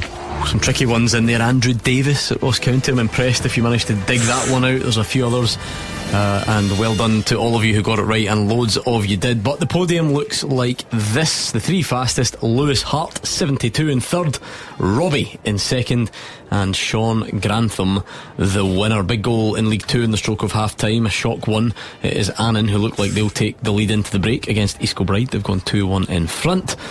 And that is your first half teaser done and dusted. We'll have a Who Am I later on in the show, but in the meantime we wait for any late drama at the end of the first half. It would be nice to get a bit more in the Premiership. Still no goals at Kilmarnock against Falkirk, although Kelly now growing into nothing between Motherwell and Dundee, although as it wears on the Steelmen look the stronger of the sides. The goals have all come at Tannadice, where it is 1 apiece. Well, it sounds like a good game at Tannadice. I'm surprised Motherwell Dundee. Everyone will automatically turn to the fact that Tawanda Maswanisi has gone to the African Cup of Nations and say that is the reason why Motherwell haven't scored yet. But surely Motherwell, who can go above Rangers in the table, albeit for less than 24 hours, but surely could be better in the second half. Well, I think they're now grown into it, and even with Maswanisi, there were a couple of 0-0 draws recently. Elijah Just, who, depending who you speak to, that's the good thing about this Motherwell team. There's a few that have really impressed this season, but there's a few people out there who think he's the pick of the bunch. Elijah Just, he's gone on a great run and shot, but again, he couldn't score either. Yeah, I think you're right, Gordon. I think there's a few in there that you'd look at, especially in the middle of the park. So remember the caller come on after about 1 game, 2 games, and said that Motherwell had the best midfield in the Premier League. Tell you what, right now on form, they're not far away. Half time for Fraser Wishart. He's at St Mirren. Livy, how's it been? St Mirren 0, Livingston 0. Not a classic so far. St Mirren the most likely to score, to be fair to them. Jonah Junga had a number of efforts, but a lot of frustration around as they came up against a really strong Livingston defence, although Livy offered very, very little in attack. There's a good start by St Mirren, no sign of any cup final hangovers early on. 8th minute, first chances for them. Roland Dowu cut back, was shot towards goal by Ayunga, took a deflection just over, and from the corner Ayunga got his head to the ball and it was cleared off the line by Danny Wilson. St Mirren, one of the threatening team. They were getting to good areas on the right hand side, some really good crosses into the box, likes of Phillips, McMenamin, Fraser. Livingston defending really well, but then the tempo just dropped about 20 minutes. Livingston came into the game a bit, found threatening Shamal George's goal. Game became a bit scrappy, lots of free kicks disrupting the flow, and in 25th minute Ayunga with another effort. He's set running through on goal by Lundulu. Nice shot on the angle, was straight at Pryor. It was really too tight an angle for him to probably threaten the goal, but the goal scoring hero then had a good chance. He missed a really good header from a Killian Phillips cross. It was a foot wide from about 8 yards, but he should have done better at the front post. 36 minutes, a wee bit of controversy. Stevie May burst through from the halfway line on the break, and Alex Gogic was chasing him, and there was contact. May went down, the referee Chris Graham waved play on, but there might have been a red card if he had given a foul. St Mirren was still pushing for a goal. Number of efforts blocked. Lundulu on 2 or 3 occasions, really good blocks by the Livingston defence, really defending well under pressure, but the game just petered out towards the break into being a goalless first half. The game was crying out for a goal, and whoever scores might just be the winning goal, because I don't think there's going to be many goals in this game. Half time, St Mirren 0, Livingston 0. And it's also half time at Fir Park. David Friel. Half time, Gordon, Motherwell 0, Dundee 0. 45 minutes of frustration for Motherwell, really. Game still goalless, it probably shouldn't be. Motherwell have been in top, probably haven't been at their absolute best, but they've dominated the game, had the best openings, and will understandably feel they should be ahead. They had the first and probably best chance of the half through Callum Hendry in 11 minutes. Elliot Watts pass found in 25 yards out. Great skill to glide past Billy Cometio. Tried to reverse a low shot past John McCracken, tried to give him the eyes, but he made the save. Dundee have been really, really brave. We were speaking about earlier on. They're going man for man all over the pitch, leaving 2v2 at the back when Motherwell are trying to build out, and I think it's worked at times. They also tested them once. Callum Jones tried his luck from 25 yards, but Ward was able to touch it wide. It then became the Callum Slattery show for Motherwell after that. They pressed for the opener, they burst into the box, almost managed to scramble a shot past McCracken, tried a swerving shot from distance, the D-keeper batted that one away. Then before the break he came so close to making it 1-0. Cushion volley from a Manny Longelo cross. It looked in all the way, but it flew past the post. There was that final chance for Elijah Just, great run from the halfway line, but again past the post. So Motherwell heading for another goalless draw unless they can find that killer touch in the second half. Half time, Motherwell 0, Dundee 0. And half time between Kilmarnock and Falkirk. Callum Brown. Yeah, goalless at half time at Rugby Park. A rather scrappy match here with limited chances early on, but the game did burst into life late into the half with Kelly creating a number of good opportunities, none of which troubling Scott Bain though.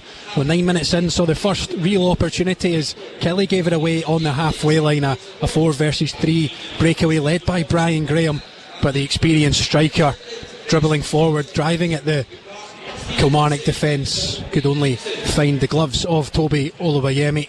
It's been a scrappy game, as I said. Falkirk looking threatening in that first half of the first half, in possession down the left with McCann and Miller interchanging pretty well. A couple of dangerous looking set pieces from Kelly which came to nothing, and I joked to you guys in the studio as well about more head knocks than shots, but Kilmarnock, as I mentioned, started to come into the game. 16 minutes in, Brad Lyons fired wide from distance. He then had a decent opportunity as excellent play from David Watson, who drove forward well. He teed up Brad Lyons on the edge of the box, but he dragged a volley wide. The best chance of the game to that point fell on the half-hour mark after good work from Greg Kelty down the right. He found Tyrese John Jules at the back post. A deflected strike from him fell to James Brown, who was arriving late into the box, but it was wide from the Irish fullback.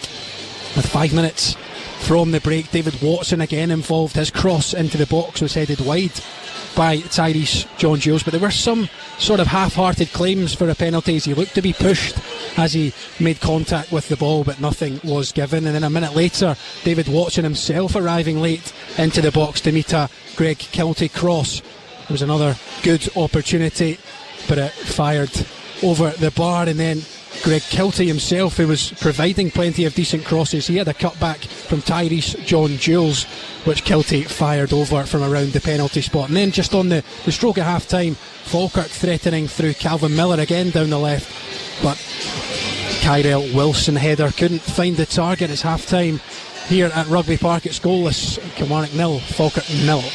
Just one more to wait on then. Kerry's at Dundee United against Hibs. I think we're probably about a minute or so away, so I think we can just stay with that for now and get the half-time picture. A game that's probably over before the break is Dunfermline 0, Ayr United 3. Leon King has added a third just before the interval. That is a disastrous time to concede any goal, never mind the third, which puts you 3-0 down and probably ends your hopes of a comeback, unless there is an incredible team talk going to go on in that Dunfermline dressing room and inspire something. It looks certainly like Ayr will take the points back down the road. Other half-time scores, we mentioned a brutal week for Hamilton Accies, another points deduction. They'll take a 1-0 advantage into the break against Alloa, and they're all done in the Premiership, with the exception of that game at Tannadice. It's had the only goals in the league as well, so maybe that's part of the reason there's a bit of a delay, a bit of an additional time. There were a few stoppages. You'll remember that early Ryan Strain injury as well. He had to limp off after only 8 minutes, causing Jim Goodwin to reshuffle. And finally then we got some goals, Lucas Stevenson and Martin Boyle. So we must be seconds away from the interval there. I was going to say this is football in the VAR era, where it takes a bit longer, but I don't think we've had many VAR checks as such. I don't necessarily think that is the reason for it. So we will get that. This one's going to be going on until about 6 o'clock at this rate, I think, for Kerry, who's all the way up there. You and Willie have been defending VAR again, I see. Oh no, I think if you watch it, you will find I disagree with some things and agree on others, and that's fine. He's there to be tested, and good of him to put himself in that picture and have the... John Beaton is the latest man in the dock. Serious mistake. Yeah. That one was a bit different, because David Martindale told everybody that John Beaton phoned him and apologised and said it should have been a penalty to Livy. So there was no big reveal from Willie Collum on last night's VAR as to whether he thought it was a mistake. I think everybody knew it was, and that would be the headline incident from this latest episode, I would imagine. Was that the handball at Ibrox? Yeah. How did it come about though? How did it come about? You just hear the comms, and John Beaton just says that he thinks it's enough of a natural position, basically, and then on reflection admits that that's not the case. Willie Collum thinks that's not the case. Is VAR no there to say, but no, John, that's not. No, he is the VAR. Sorry, he was the VAR. Sorry, yeah. So he thought that was a natural position. Ref doesn't see it fully at the time, or doesn't see it right at the time. We have half time at Tannadice. Here's Kerry. Yep, half time here, Gordon. It's Dundee United 1, Hibs 1. It was Lucas Stevenson that opened the scoring for his side. Hibs really struggled to clear it inside the box, and Stevenson was able to send it in to the back of the net to give his side the lead. A good start from Hibs as well. Nicky Cadden being key for Hibs, playing that left wing back role, sending balls across the face of goal, but just no takers within the opening half an hour. As we mentioned, United did lose Ryan Strain early on, around the 7-minute mark. He was replaced by Dario Namo. Stevenson himself did go down. It looked like a groin problem, but he was able to continue. As we mentioned as well, they could be feeling the effects of Wednesday night. Hibs did grow more into the game, and they got that equaliser not long before the half-time whistle. The corner was taken, the ball fell to the feet of Martin Boyle. He was able to get it under control, send it into the back of the net and level up the scoreline. And it's half-time here at Tannadice. It's Dundee United 1, Hibs 1. And we'll do a full roundup of the half-time scores when we return. The fastest goals, the experts' opinions. This is Clyde One Super Scoreboard. Gordon Dalziel, Hugh Keevins and Kenny Miller in the studio. We've got the top team round the grounds as well, and the second halves are getting underway. In fact, I think they probably are already, so we won't go back to the grounds. We'll just keep you up to date on everything that is happening. Any half-time changes? Paul Digby for Finn Robertson for Dundee. First thing he's done is kicked. Elijah Justin got a booking. Falkirk have made a change as well. Finn Yates replacing Henry Cartwright. So we need more goals, do we not, Hugh Keevins? That was a bit lacking in the first half. Yeah, fair play to Dundee United and Hibs, a goal each, but zip elsewhere. I've got to fancy Motherwell to score second half, surely. Don't like it when you say that. I'm going off Falkirk winning away, but I'll stick with them anyway, because John McGlynn was 64 yesterday, so you got to give him the man a birthday present there. Well, listen to the reports coming in at half time. Not a lot happening, not a lot of excitement. Apparently there's a Dutch family standing at a bus stop in Kilmarnock waiting to get back up to Glasgow. I'm with you. I think Motherwell will get a couple of goals in the second half. St Mirren, Livingston, I did say I fancied a draw there, and I fancy a home win with Kilmarnock, so we need something to happen. Fraser began his half-time report with the words, "not a classic." Now, not a classic is football speak for it's lousy.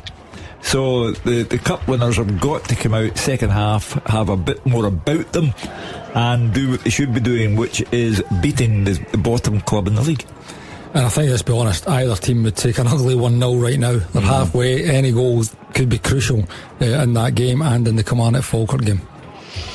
Right, we are underway. We've got goals going in down the leagues again. That's not been such a problem today. Queen of the South 1, Montrose 0, Michael Hewitt after the break. But what we do need is a goal in the Premiership, or certainly one of the other games. Tannadice is lively enough. Share of the spoils so far.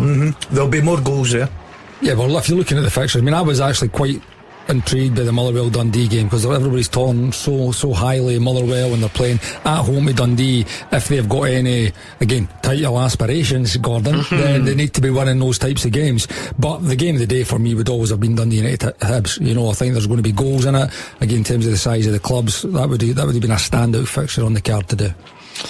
Yeah, it'll be, if Motherwell were to get another goalless draw, Gordon, I think a third in such a short space of time would be cause for a bit of concern, wouldn't it? I mean, on one hand, you're not losing games and the league position would still be good, but it would just be maybe happening too often. What do you do about that? Well, you suddenly you try and play more direct, and you think it means you're going to score more. Because I'm not sure that they were the first spell like that at the beginning of the season, wasn't it? They were getting a lot of draws and stuff like that. But look, I think that there's still plenty of time this afternoon. They'd be disappointed if they don't turn Dundee over, I've got to say, especially at home.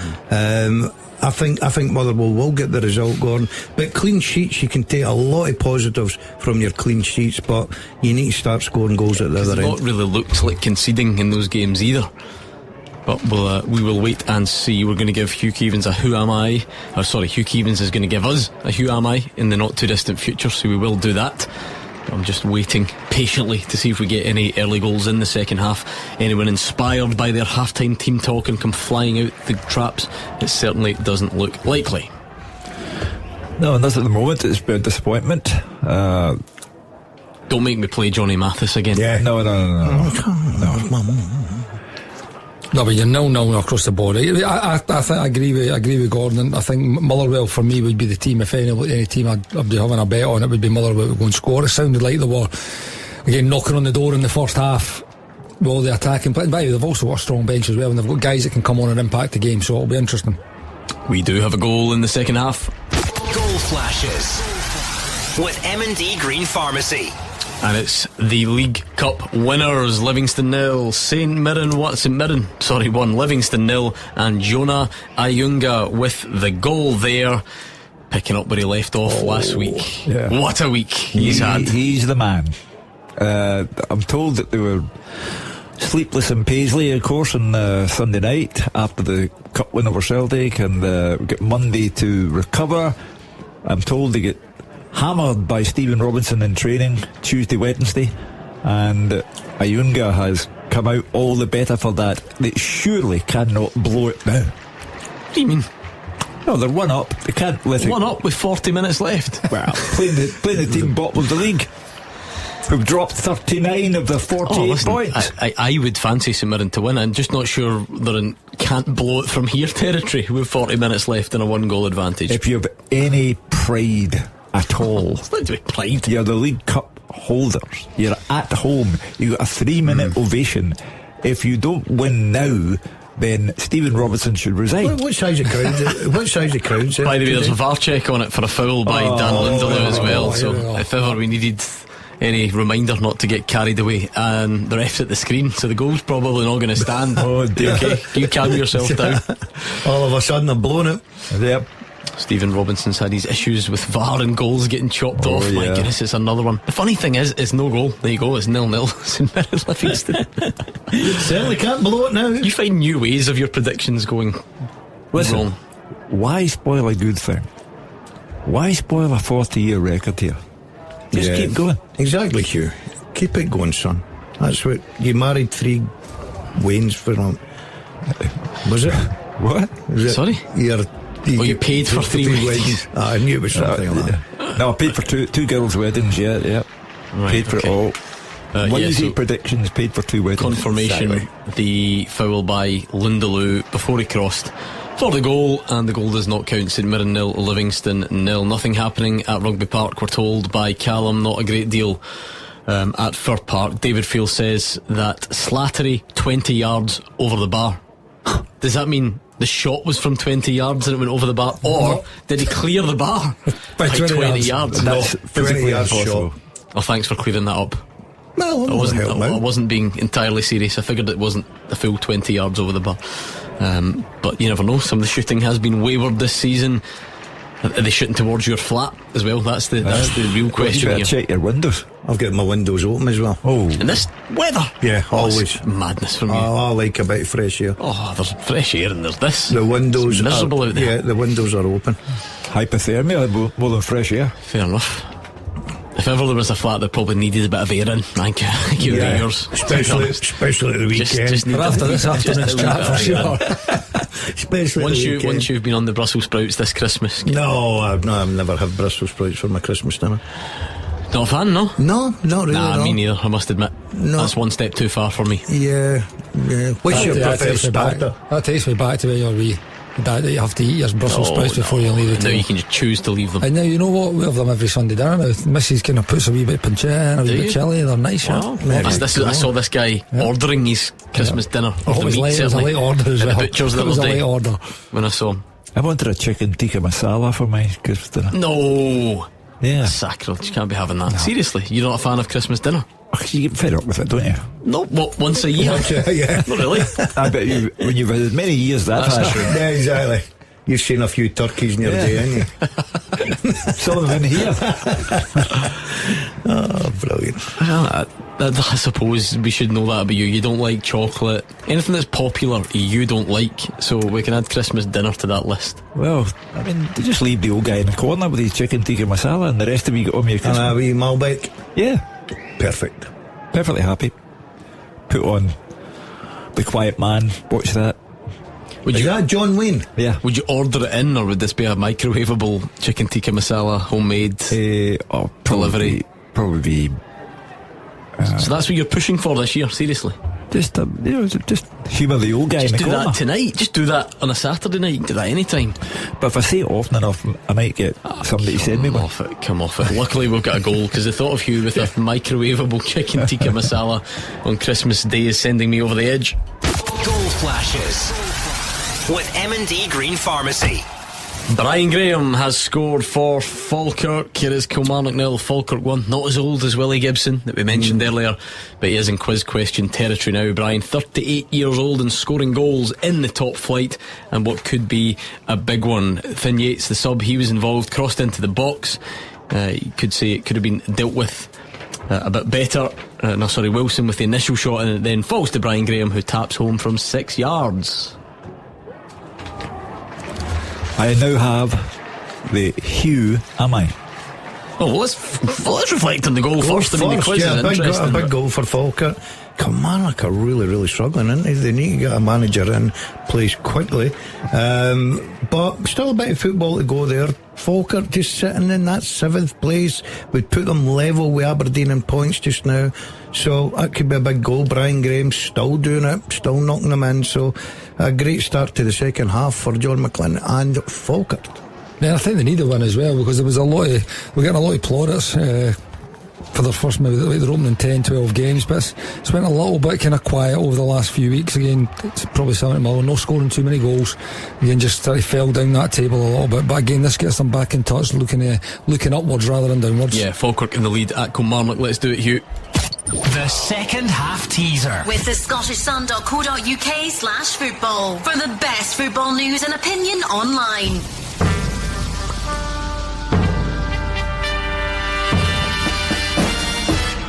In my career, I have played alongside Alec Gogic, Scott Bain and Stephen O'Donnell. I have been managed by Darren Ferguson and Paul Hartley. I've won the English League 2 title, and I've played for 4 current Scottish Premiership teams. Who am I? I've played alongside Alec Gogic, Scott Bain, Stephen O'Donnell. Managed by Darren Ferguson and Paul Hartley. Won the English League 2 title and played for 4 current Scottish Premiership teams. Go. Who am I? At Clyde SSB. One tweet, one name, faster than everybody else, and you are the winner. The task sounds simple, but have you got the knowledge to piece all that together? And I love the second half teaser because you can just throw all sorts of guesses out there and see what sticks. Try and piece the jigsaw together, as Gordon Dalziel puts it, and we'll see if the guys in here can do it as well. Weirdly, Gordon Dalziel is quite good at these. No, I've not got it yet. Too early. You said Ken got it as if he's going to have it instantly. Well, he was writing something down when I was listening to you reading the question, and I thought, that's impressive. But it's obviously not. No, I was actually just writing the details of the question down, yeah. Anyway, that's your second half teaser underway, so it'll give you some thinking time there. Confirmation of that goal coming through. Brian Graham with 54 on the clock, making it Kilmarnock 0, Falkirk 1, which means the only game we don't have a goal in is at Fir Park. They've made a double change. Motherwell, Ibrahim Said comes on for Regan Charles Cook, and Tom Sparrow on for Johnny Katrumbis. No, I've not got a goal at St Mirren either, because it was cancelled out. Oh, so it was. You're right, we're back to square one. Yeah. Well, I got excited thinking Ayunga had. It's going to be goals galore. Had scored. I was confused that I think Hugh had relegated Livy on the back of the goal, and then it didn't stand. So there I'm back to my Stephen Robinson must resign to. I think must go. Yeah, Stephen Robinson's had a lot of disallowed goals by VAR, and he's unhappy with them. But the thing is, you get that sort of accumulative effect. I actually think most of them have probably been right. Not them all, but most of them. But the one that keeps happening, it just adds to your frustration, doesn't it? They're really good in the Willie column review. You, with Willie and a Stephen Robinson, to give us the managerial insight into it all, offer his opinion when Willie's telling him why his opinion's wrong. Well, do you know what's interesting now? I would like to I believe the managers had a meeting this week, I think. They get the chance to do that.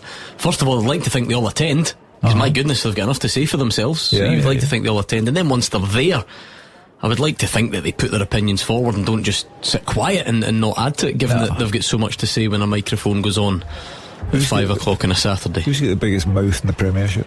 The biggest mouth? But that's the thing, the ones who act like they do sometimes they don't. sit in the corner. It's the way it can work. Yeah. Sometimes. But like me, when I'm out and about, I'm quite shy.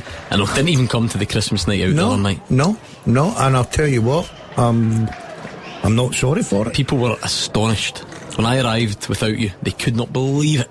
I know.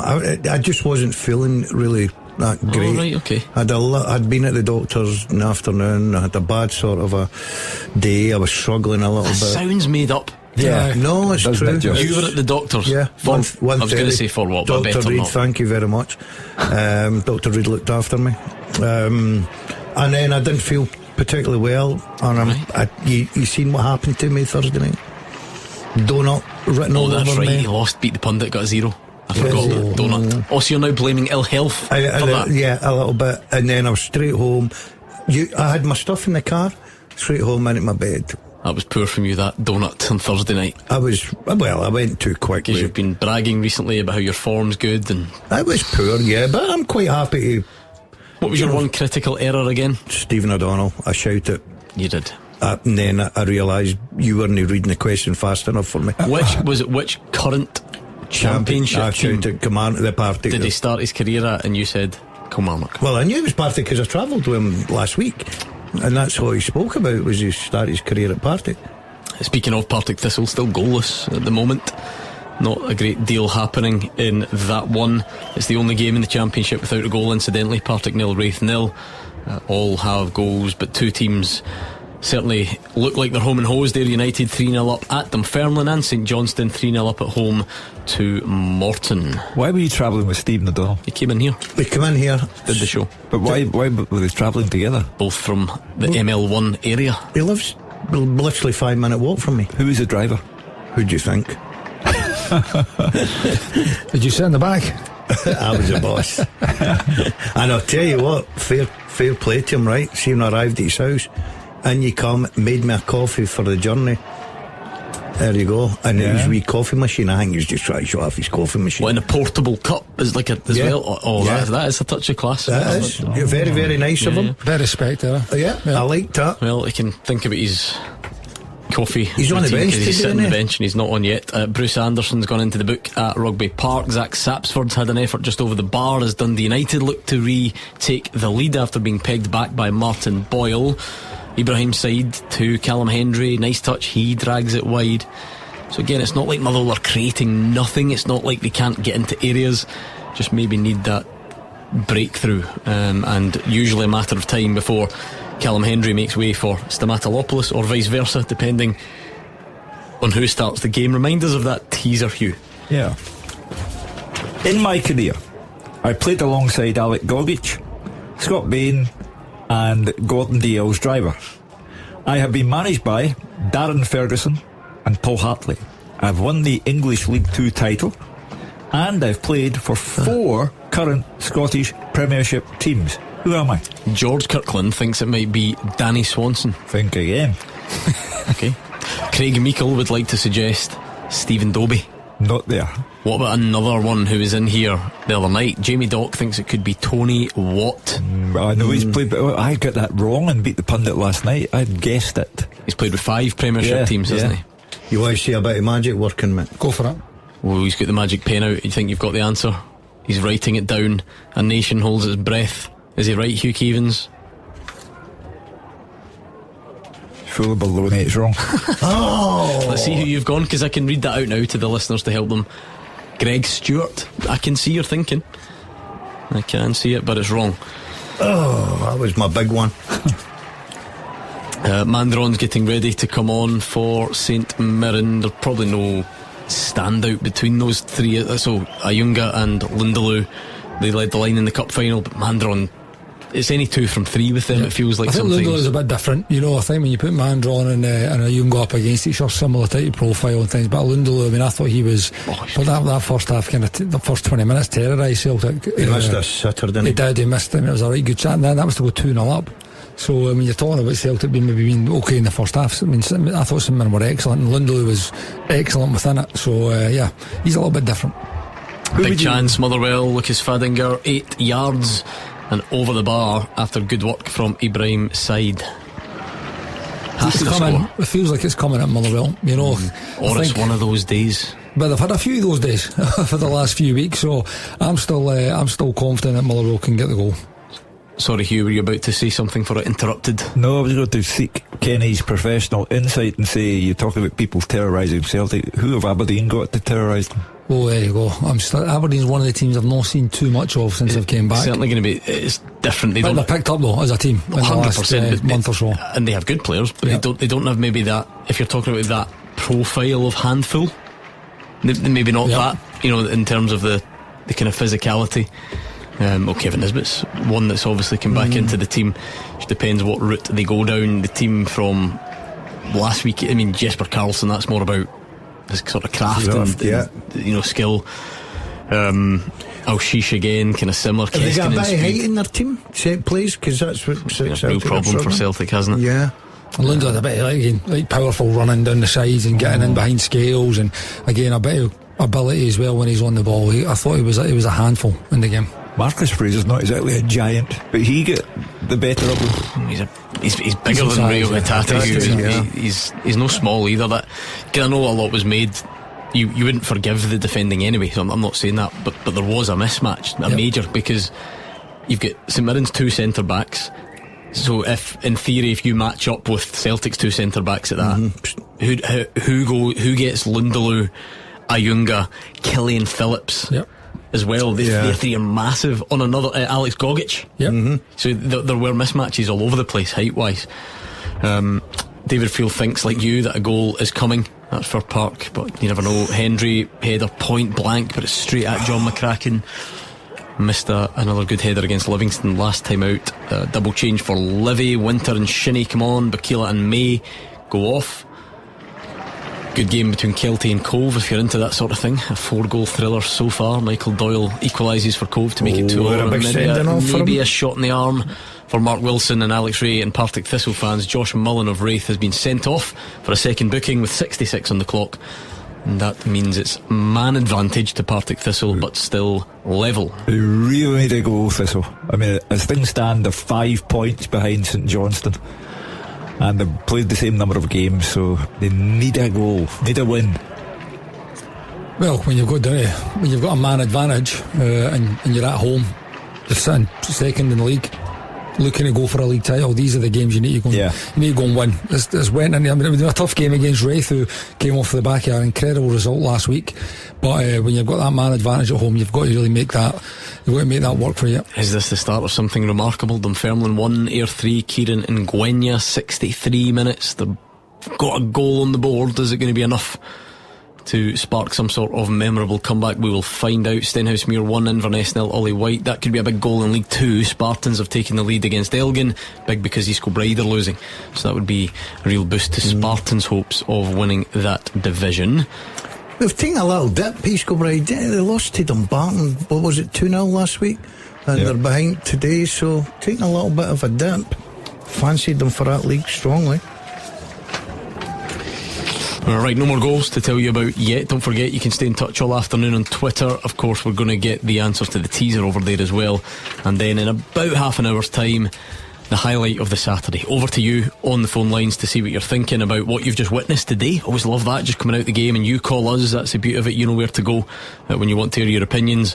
And then I'm pretty sure there'll be plenty of previewing tomorrow, because Wilfried Nancy's been the story, Kenny, and that therefore adds an extra significance to Celtic against Aberdeen. But if you're talking about a football match, the highlight is Hearts against Rangers. That has got all sorts on paper for us to look forward to. Yeah, I mean, they are both big games, but when you look at Rangers again in decent form under Danny Rule, again, Hearts have done the double over Celtic. They're now looking to do the double over Rangers as well. It's got the makings of a really, really big day in the title race. Hugh's already said that Hearts win, they go 12 points clear of Rangers.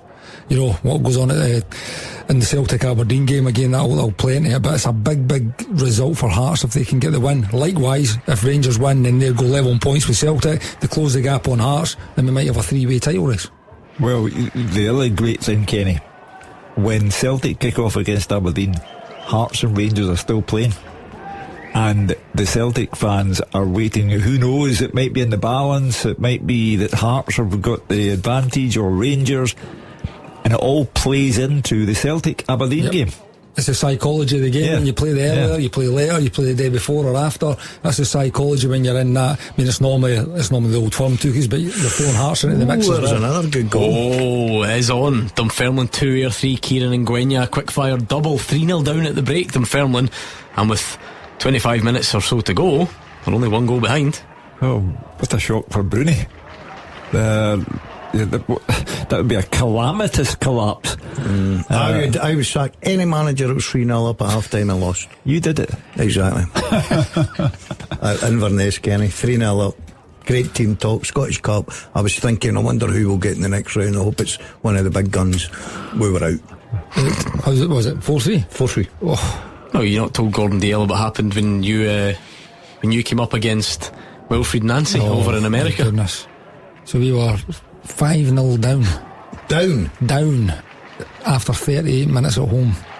Are you going to add to this guy's displeasure of Scottish football? And we went to 5-1, 5-2, 5-3, 5-4. Sure, he went 5-5, maybe even 6-5. Finished 5-4. Missed 2 sets. 5-0 down. And finished 5-4. Oh, we've got a big goal. Goal flashes with M&D Green Pharmacy. Will this one stand? It's St Mirren who have the ball in the net. Again, it's Mikael Mandron, front post run, side foot finish. It's a low cross from Declan John, who's another one that's been excellent. He lays it on a plate and Mandron does the rest. Comes on to try and get the goal and succeeds. St Mirren 1, Livy 0. This is why Stephen Robinson's potentially the manager of the year, you see. That's how you do it, Kenny. Win games, win cups, win games of football, that's it. Simple as that. Mandron was due a break, wasn't he? I mean, having to miss the final because of illness. And would you have owned up? Would you have phoned the manager cup final day and said, no, I would have played about 5 minutes and then just went off. Get your appearance, won't I'll get your medal as well. It's Tomatolopoulos come on for Hendry. It's always the like for like change Motherwell make when they're going in search of that goal, depending who starts. The other one kind of waiting in the wings. There's not really much between them. I think it would be personal preference down to who you would prefer. So it's Stamatolopoulos on now to try and get the goal that David Friel says is coming, but you just never know. Change for Kelly, a chance for Kelly, sorry. John Jules, again, he's been involved in a lot on the edge of the box. He fires straight at Bain though, from a similar position where Brian Graham scored from. Gordon Dalziel finally has the answer to the second half teaser. Go and remind us of the question, Hugh. In my career, I have played with Alec Gogic, Scott Bain and Steve Nadal. Been managed by Darren Ferguson and Paul Hartley. I won the English League 2 title, and I played for 4 of the current Scottish Premiership teams. Wee Scooch thinks it could be Barry Robson. Wee Scooch has made a big error. Oh, Aaron thinks Paul McGinn. Think again. Seen a thinking here as well with a lot of these. Paul Quayle thinks Paul Heffernan. No. And a few people suggest Mark M and Macca both think it could be John Sutton. No. By far the better of the two Sutton brothers. No, it's not him. Okay, right. So, back to the drawing board for many of you. But if it makes you feel bad, Gordon Dalziel has got it. You impressed with that, Ken? Yep, brilliant. Well done, partner. Just a jigsaw, put the you got there, yep. pieces together, yep. Thought you were quiet for the last 10 minutes. Yeah, I was just putting it all together. Was he checking his phone by any chance? No. During that last 10 minutes. Turn around the other way. I feel as if I should tell Chris Sutton what you said about him. Oh, it was said deliberately. I'd stand by it. Who said what about it? There is no secret there. John Sutton, he said that Gordon said the better of the two brothers. One of them wore claret and amber, one didn't. It's a very simple equation. I got the fanciest Christmas present ever from Chris Sutton. Did you? What'd you get? Got a Fortnum and Mason hamper. Oh, that is high end. Yeah. And is that the real McCoy? Oh yeah, I mean, as far as Christmas hampers go, that'll be decent. Wonderful bottles of wine, wonderful food delivered on Christmas Day. Why did Chris Sutton give you that? Because when he started doing his column for the Daily Record, I was his ghostwriter for a few weeks. So Hugh wrote it and Chris Sutton would put his name to it, is what they mean. And then he said, Hugh, I'll take it from here. No offence. So he binned you? Yeah, he binned me, yeah. But he sent me a Fortnum Mason hamper, so who cares? You take that. And I've still got it. Not with the do you want to write my book? I feel like there could be a book out there. Say no. Do not implicate yourself. I'll tell you what, Hugh. It's a good book. Say no, Hugh. I would honestly disappear off the shelves like no tomorrow. Your typewriter would have to produce words that it's never produced before to write his book. But I'm still thinking of the row that Lady Keevins gave him at Mark Wilson's wedding, you know, and I'll need to go and ask her permission first of all. For the type of life that he leads. Yeah, I remember it well. I turned round and I thought, I looked away. I nearly ran away. There was a VAR check for a red card. Daniel Finlayson caught Conor McMenamin with the elbow. Ref showed yellow. Livy perhaps a bit nervous to see what the outcome was, but it was play on. All Motherwell. Dundee pinned back, says David Friel. But I heard this, seen this before. David Friel's professional reputation is on the line here. He has promised you two North Lanarkshire representatives a Motherwell goal. There's a goal coming, Hugh. Yeah. There's a my goal goodness. coming. Morton. St Johnstone 5, Morton 0. Adama Sidibe with the goal. Could be a day that we look back on as a significant one in that championship title race, because Thistle haven't yet found the breakthrough against 10-man Wraith Rovers, and we don't know if they ever will. But St Johnstone having no such issues. 76 minutes gone and 5-0 up.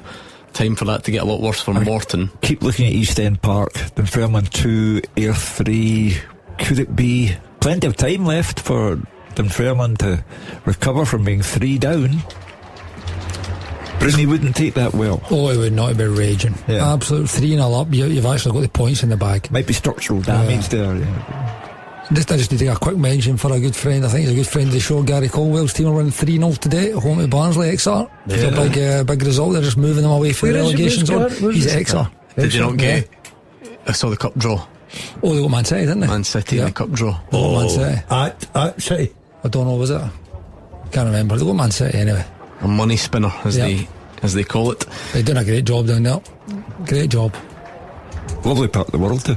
Apparently, yeah. I'm going to go down and see them just after the year. Yeah. Yep. David Friel is now, he's really annoying me, quite frankly. He's trying to convince us. He says this would be Motherwell's 4th 0-0 since the 29th of November. Can't happen. It can. I know that Roger Hanna's at our wedding today. I'm going to text Roger Hanna at the wedding and say the postie is going quietly round the bend here. I was going to say, who gets married just before Christmas? And then I realised I did. Is there a month of the year that you've not been married in yet that you'd like to cross off the list? I'd like to do a sort of July. Abroad? Yeah, okay. July abroad. Kind of like Mamma Mia. Yeah, type of thing, yeah. I'll probably Pierce go for Brosnan over there. Yeah. It's in my locker to go for. Yeah. Double change for Kilmarnock. Double change for Kilmarnock.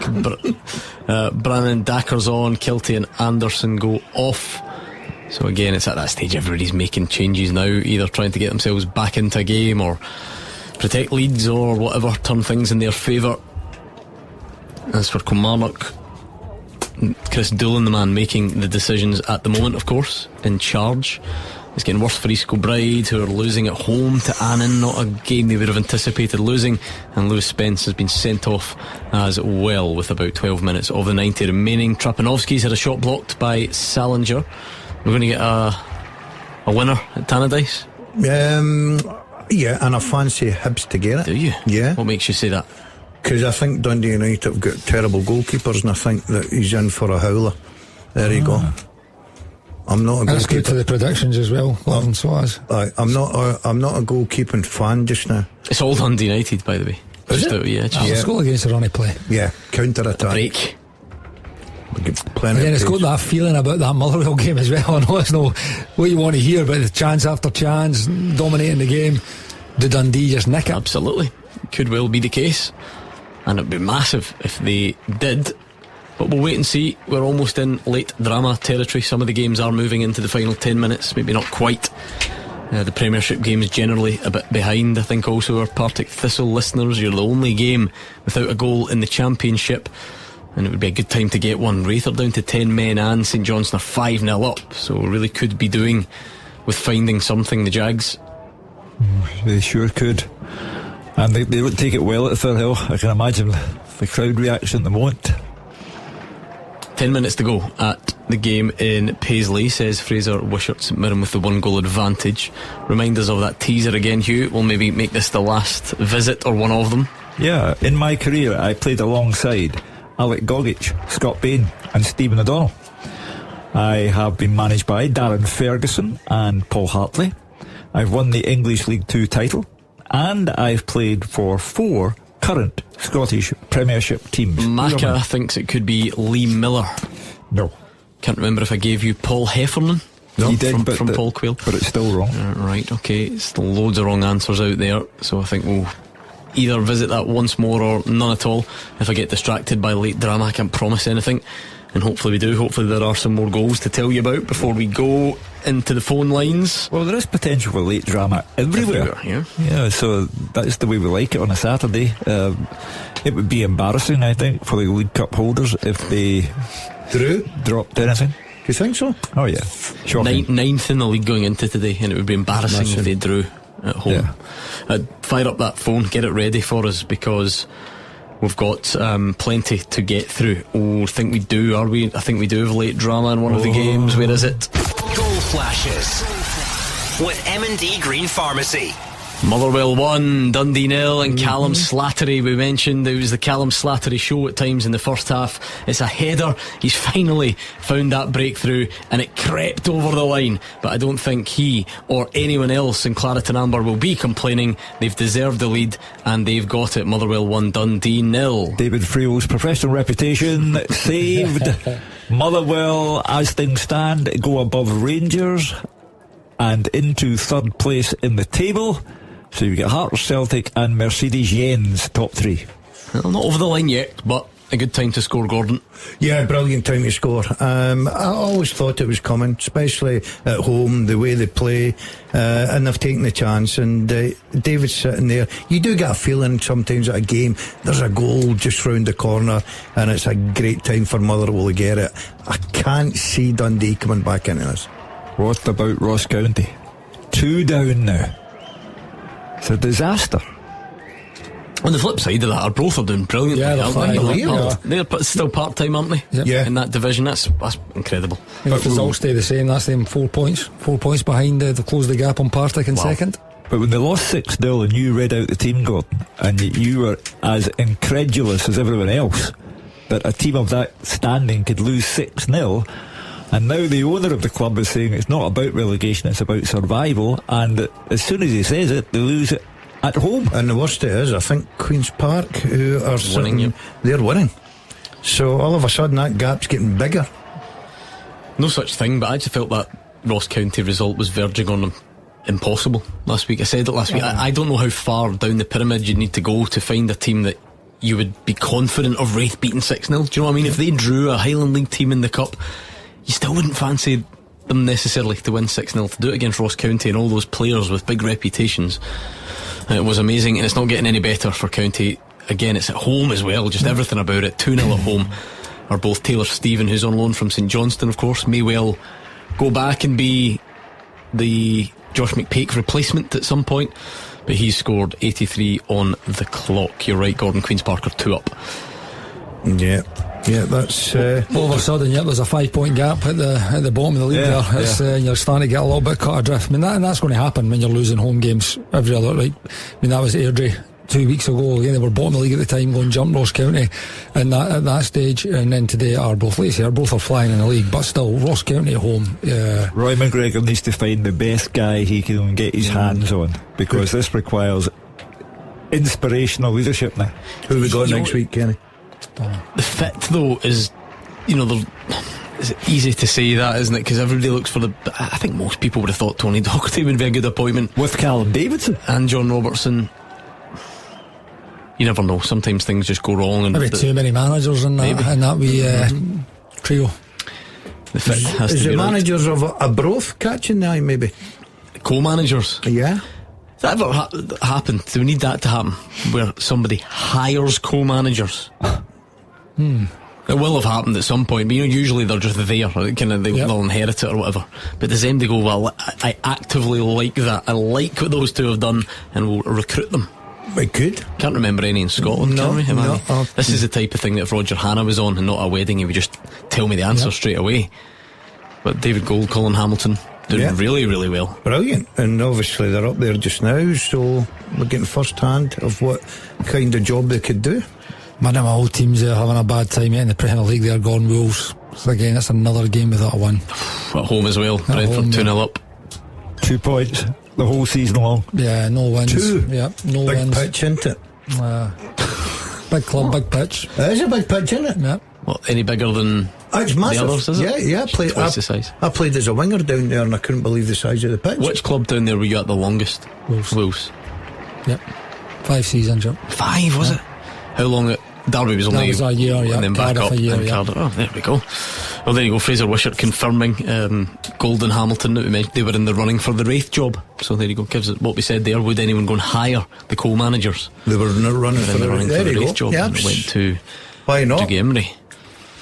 Right, we're definitely in late drama territory now. Let's round off the teaser, Hugh, just to leave a bit of space. The second half teaser. With the scottishsun.co.uk/football for the best football news and opinion online.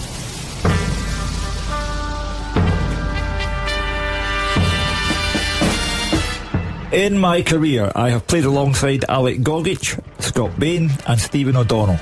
I have been managed by Darren Ferguson and Paul Hartley. I've won the English League 2 title, and I've played for 4 current Scottish Premiership teams. I am Mark O'Hara. Mark O'Hara. Currently at St Mirren, played for Motherwell, played for Kilmarnock, played for Dundee, etc, etc. It was a good question, really good question, and well done if you got it right. Let's see what the list looks like. Liam Hanna in third place. Well done to you, Liam. Not quite as good as Kieran Selleck, who was in second, and none of you were as good as Jason Gare. Not Jason Dare, your former teammate, Jason Gare, his cousin. He is the winner of the second half teaser. I like that. That was a good question. There's lots of familiar names there and clubs, and you could piece it all together. You could have put in another clue, just left his partner in the car park. You need to get over this. No, it's been about 4 years now. Is that as long as that? Every time I go to St Mirren, the staff say, and the staff say that they always talk about it. There's a few people involved at the club that listen to the show. James, who does the press, the media guy, loves the show. He's a big fan of listening in, and he always talks. He can't believe how often you bring it up. That was brilliant. For the one guy who's not heard it, Kenny Miller, very quickly, Mark O'Hara came and did the show. He left his girlfriend in the car the full time, and Gordon Dalziel could not get over it. Okay, that's now the 74th time I've had to tell that story because of you. Would they get in gear a drink of water and that occasionally? Leave the window Put the window down a bit. Stop it. Stop it. All you heard was so I'm trying to play Beat the Pundit. Oh, it was great. You maybe slightly forget Mark O'Hara's Motherwell spell, don't you? That was kind of one. That was the shorter one, and maybe he was injured and things. They didn't see the best of each other, I don't think. But there you go. He was in there, and that is where he played with Stephen O'Donnell. And well done if you got it right. Williams slips Aggieman 1-on-1 for Falkirk, but it's a good stop. Kilmarnock keeper, I know they've had goalkeeping issues, but good save by the goalie, and it is 1-0. That was a big chance though. Well, it still comes. You've got it in for goalies this season, don't you? Yeah, I don't You're like not goalkeepers. alone. I've noticed there's a bit of a groundswell on the Super Scoreboard. Andy Halliday's similar, and I'll be interested to see it back, because John McCracken, who I think he got somebody's howler of the week last week for being nutmegged while standing up with a downward header. It was Andy Halliday that did that. David Friel reckons he should have saved Callum Slattery's header today as well. Goalkeepers He's backtracking and maybe being harsh, he says. Come on, David. The goalkeeper's standard now is very poor. Even the other night there, somebody will need to tell me. Oh, I know what you're going to say. Schmeichel, what is he's like wrong hand, you're going to say. Unbelievable. Unreal. I can't believe he's went to punch that. Just save the ball. Well, I mean, he was trying to save it, but your issue is he goes with the so-called wrong hand. Do you know there's a programme on in the Saturday morning, Hugh, and it's footage from years gone by. At Middlesbrough today, for instance, I was watching QPR Middlesbrough. Right, Souness was playing for Middlesbrough. Goalkeepers didn't have gloves. They wouldn't play, and they caught the ball and saved it. We've now got big. What analysis is this that you're getting? We've got now goalkeepers with the big technical gloves. Technical gloves? What are these words that you're saying? With all the paddings and everything on it, and they can't catch a ball. See, if you just let him go, what else is he going to say? Technical gloves. Technical, yes. But I'll tell you, Schmeichel is coming under more criticism than at any time since he played for Celtic. He's had a poor time about the Cup final last May. Was a disaster. He's had his Kenny McLean moment in the Scotland-Denmark game. The Cup final, what was he doing at the second goal for St Mirren? And his distribution of the ball at Tannadice midweek, again questionable. And Gordon's got the wrong hand scandal against him. So he's under pressure. A lot of people think Sinisalo should be brought in now. I've got a theory. I think you can always tell when his distribution's going to be off early, because for a long time this season, see that little kind of chop volley that he does? He's unbelievably good at it. But see, once he gets the first couple wrong within a game, and then the rest tends to follow. But see, when he gets that right, it's brilliant, isn't it? I actually can't even figure out why you would try that. It seems such high risk, but It's been a bit up and down for him. Clyde 1, Stirling Albion 2. James Hilton, that won't be enough, you wouldn't imagine. Teams making changes to maybe run down the clock now. Kelly, though, in fact, they're just trying to get back into it. John Jules off for Lowry. He's been their biggest threat. He's been involved in a lot of what we've done. Kai Kirkpatrick with a late equaliser for Dumbarton at Stranraer. So we are getting late goals, but none yet in the Premiership. Motherwell will be hoping that for all their dominance, it took them a while to get the lead. They would be sick if they were to chuck it late on. They did have an issue earlier in the season, didn't they, with throwing away leads and so on. In fact, Dundee at Dens was a really strong example of it. Kilmarnock at Fir Park, they 3-0 up on Hearts.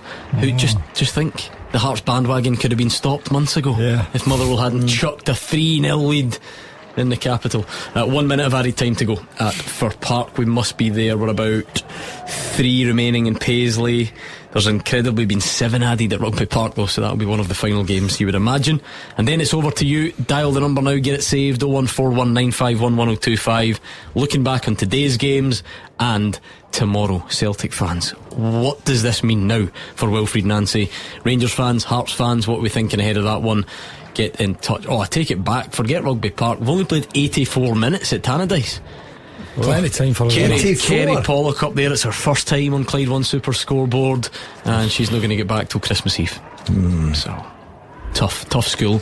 And you got up to Tannadice. Better than Roger Hannah, who went to Dundee and didn't make the game a couple of weeks ago. Always look on the bright side of life. Full time at Fir Park. David Friel.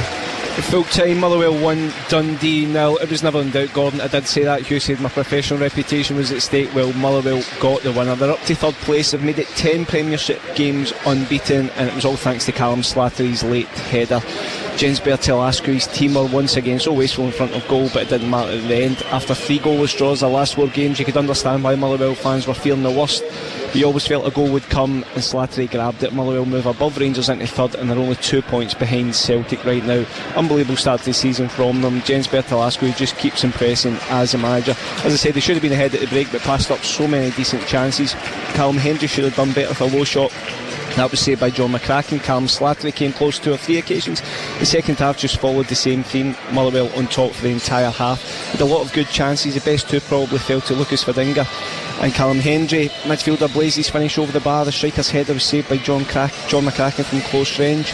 But as I said, you always felt the Motherwell goal would come, they would surely get the winner, and it finally arrived in 82 minutes. Elliot wanted the assist. He picked out Slattery with a cross, and his header found the bottom corner. Indeed, they batted away. They tried to find a way back into the game, but Motherwell held firm for a crucial win. Full time, Motherwell 1, Dundee 0. Don't get too cocky about your professional reputation being intact, because I've seen the Motherwell go back. That is not John McCracken's fault ever. You're absolutely at it, you goalie basher, you. David Friel, hang your head in shame. Anyway, Motherwell with the 3 points there. Queen's Park are certainly going to get them. They've scored a third late on at Airdrie, and that will certainly be that, you would imagine. East Kilbride have conceded a third, so that's a shock result. Annan going to win that one there. And we have no, we don't, not yet. Kilmarnock with a chance late on. It was a diving header by Dackers, should have done better, goes wide. Good win for the Steelmen, Gordon. Yeah, brilliant. Another clean sheet as well on top of it. Listen, they're playing some attractive football. Yes, one wee criticism, they're not scoring enough goals, but one was enough today. Full time in Paisley, Fraser Wishart. Yeah, full time here. St Mirren 1, Livingston 0. Job done, I think is the best way to describe this. St Mirren didn't hit the highs of last Sunday's cup final win, but they thoroughly deserved to win this one, and it was sub Mikael Mandron that got the winner. Livy offered little on attack and defended really well, but they really didn't threaten Shamal George's goal throughout the whole of the match. Cup hero Ayunga was the man most likely to score in the first half with 4 decent efforts. A header was kicked off the line, and the striker then headed a foot wide from a Phillips cross. The striker knew he should have done better, he had his head in his hands. Other than that, little to cheer. Livy really near St Mirren's goal. In 51 minutes, St Mirren thought they had opened the scoring. Ayunga had the ball in the net, a side foot from a Lundulu cross. VAR ref Andrew Dallas sent Chris Graham across to the screen, and the goal was disallowed for a foul by Lundulu in the build-up, and that goal would have I think giving the home side a bit of comfort, they've settled them down. St Mirren's still on top, we're struggling to create anything at all in terms of clear chances. Good running cross by Adobu, Edwin Phillips' shot being blocked in front of goal. McMenamin then looks as if he was going to score. It's his shot, it was blocked brilliantly by Sela. Then Stephen Robinson then turned to his bench. He brought on Mikael Mandron for Lundulu, and he got the reward within about 5 minutes. In 72 minutes, the opening goal, that turned out to be the winner. Very similar to a disallowed goal. Declan John on the left-hand side this time. Run to the byline, low cross to the front post, and Mandron was first to get there to sweep the ball home from 6 yards. Livingston made all their substitutions, but they couldn't get forward at all, and they never looked like getting an equaliser. In fact, it was St Mirren who nearly added to the lead in stoppage time. Sub Scott Tanser denied by a really good save by Jerome Prior, low to his left to deny the substitute wing back. Livy remained rooted to the bottom of the table. What a big win for St Mirren. I think Stephen Robinson will be absolutely delighted with the 3 points after the great week the club has had. Full time in Paisley, St Mirren 1, Livingston 0. Good win. If you're a St Mirren fan, you're having a brilliant time of it, aren't you? Winning that trophy last week, all the scenes, then going and backing up with a league victory the next week as well. Hugh Keevins, it's a brilliant time if you're involved at the club. Yeah, great time for Stephen Robinson, who has masterminded the whole thing, and they've started. I said to you last night in the programme, Gordon, I thought their league position was genuinely false, and they've started to do something about it now. Yeah, good result for them today. Sometimes you'll get that little bit of a hangover after winning the cup, and excitement, obviously, and the fact that they've still been in the high all week up against Livingston today, expected to win, and they've got over the line. It's a good 3 points for them. Certainly is. Again, it's always good to follow that up. I mean, a lot was getting asked to them if they would be still struggling after their weeky celebrations, but at home against Livingston, you said it right for the off, against the bottom the bottom team in the league. It was an important win for them. Again, it moves them away for these relegation spots as well, because had they lost or even dropped points, they just kept them in the mix. But this gives them a little bit of daylight at the bottom of that league. If Livy do finish bottom and go down, they're going to look back on all these games that there's been very little in. Yep. So they lose almost every week, but they never get battered, and there's never a lot in it. And I don't know if that's a good thing, if it's a sign that you can recover, or if it just shows you that it's not going to be your time. But they're never far away, it feels like. No, listen, they're in all the games, like you say. They're never losing by like big score margins. They've went to Ibrox, and I thought they were excellent the day they went to Ibrox. They were very unlucky against Rangers at home as well. It was a last minute goal in Russell Martin's only league one. So it's a bad habit that they're falling into. All these tight games, none of them are going their way, so they're going to need to kind of change that quickly if they're going to stay in the league. The only thing I would say is they've not won since August the 9th or something like that. You look at 10th spots where they're trying to get to, they're only 4 points. They've not won a game since August, and they're only 4 points off that 10th spot. That would be absolutely brilliant for them. Yeah, nervy wait to find out how that bit of the table looks, because Kilmarnock is not quite done yet, but it must be seconds away, and then Dundee United Hibs will bring up the rear. More time for late drama there. Can we go and get a winner? Surely Kilmarnock will be done, because there was 2 minutes to play about 2 minutes ago. We do know it's a minimum though. If something's happened within that to stop the game, then they will add it on at the end. But still waiting. There's a foul, the game's a bit scrappy, just waiting to see. The Killie fans will be urging them on, but it's full time. Callum Brown.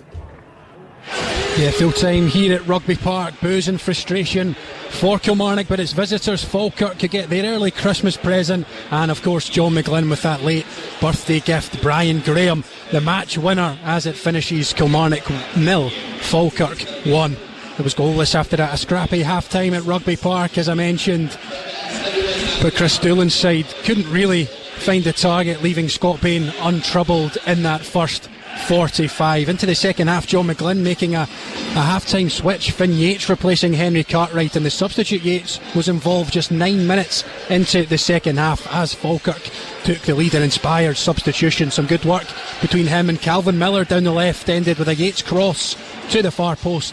Carrier Wilson came steaming in at the far post with an attempted sort of Paulo Di Canio style scissor kick. He fluffed it slightly, but luckily for him it fell straight into the path of Brian Graham, who controlled and made no mistake from inside the 6-yard box. He's made a career out of goals like that, and he found the back of the net. The Bairns then had 2 quick-fire chances immediately after they took the lead. Kelly showing no sign of a response. The first, a lovely team move ending with a cross from the right, won by Graham initially. He flicked it on for Miller, but a header over from close range. And then the second, a huge one to double their lead, but Kyra Wilson, who dispossessed Lewis Mayo 30 yards from goal, drove forward to get one-on-one with Oluwayemi, but couldn't beat the Kilmarnock goalkeeper. On the 70th minute, Kelly began to threaten from then on in. The best chance of the half for them, created by Watson in midfield. Up until that point, he flicked a lovely pass to John Jules, but his effort from the edge of the box easily held by Bain. Falkirk then managed the game really well. They restricted Kilmarnock to aimless balls into the box. Substitute Dackers swinging a leg at Ben Brannan's cross from the right. John Jules later on, so a comfortable header straight at Bain, and then Dackers again headed wide in injury time.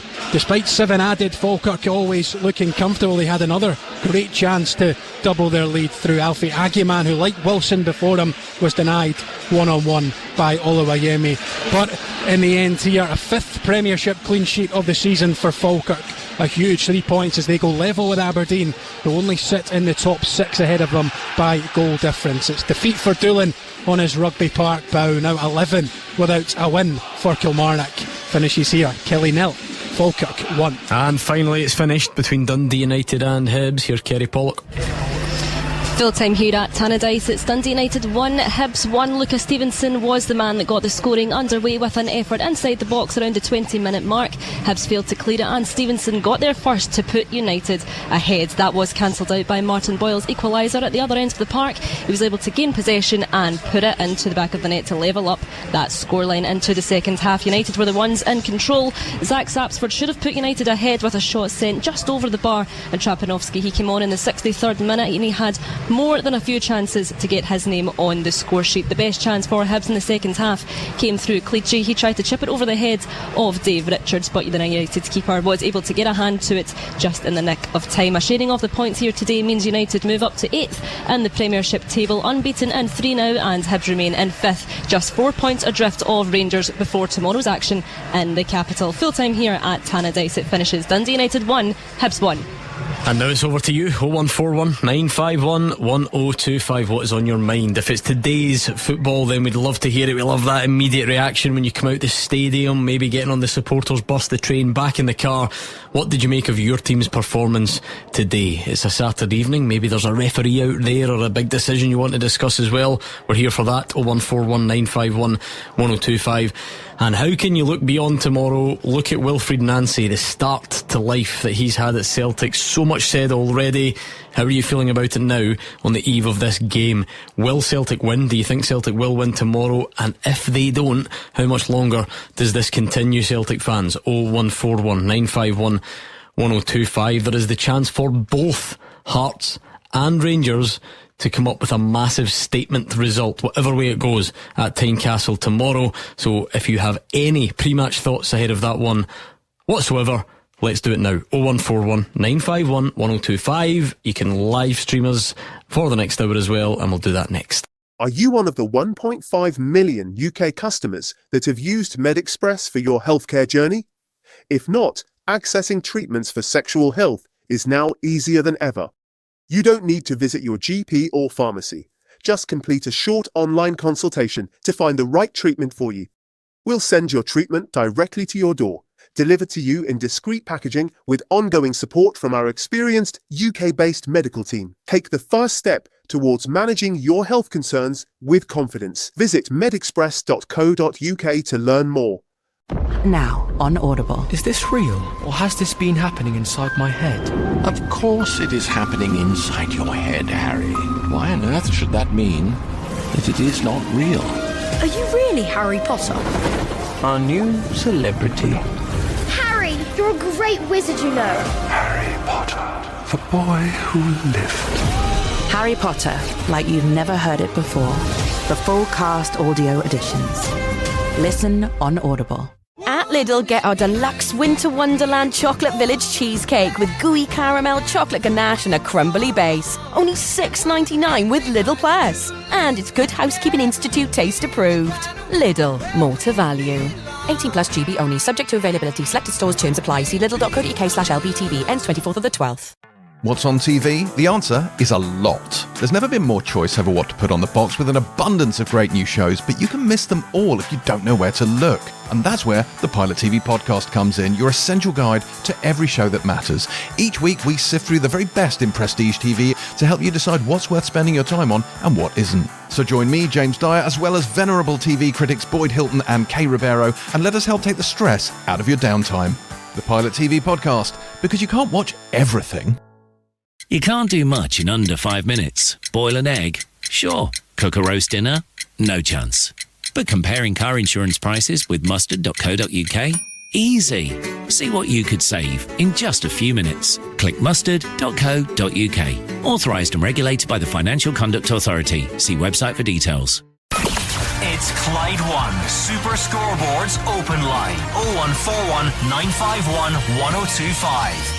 Hugh Keevins, Kenny Miller and Gordon Dalziel are here, but they're all waiting for you to get in touch. So let's hear from you on 0141 951 1025 as we reflect on today's action and certainly look ahead to tomorrow's. We've now switched over to the other studio as well, so if you would really just love to see the guys in all their festive glory, Christmas tree, tinsel, all ready to go, you can do that as well. YouTube, Facebook, Twitter, wherever you normally watch the live stream.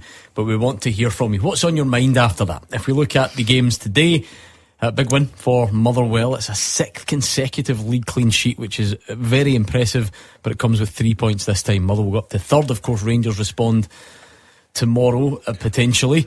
And then you look through the other results. You St Mirren fans must just be thinking this is a big long party coming off the back of the League Cup triumph, winning again today.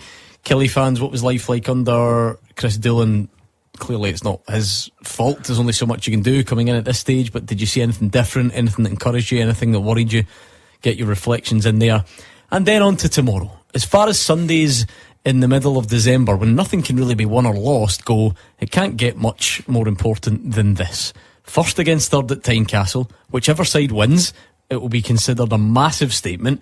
And over at Celtic Park, Wilfred Nancy trying to avoid defeat in his first 5 games. Celtic haven't lost 5 in a row since, wait for it, before Hugh Keevins was born. And incidentally, it's 1st versus 4th at Tynecastle because Motherwell have leapfrogged Rangers. Your very own Motherwell. But what a day we've got coming up. And it was good stuff today as well. Yeah, great stuff today, but it's sensational tomorrow. I mean, I'll read this slowly again. When Russell Martin drew with Falkirk and had to get a police escort away and was sacked, Rangers that night were 8th in the league.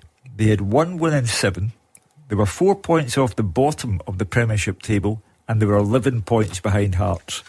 Enter Danny Rule. They might not be great to look at, but they are consistent. 20 points from the last 24.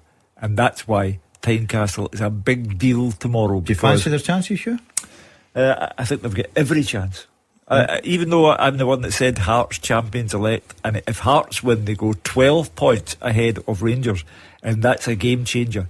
But I just think that Danny Rule, as I say, they won't win any prizes for artistry, but they get the job done.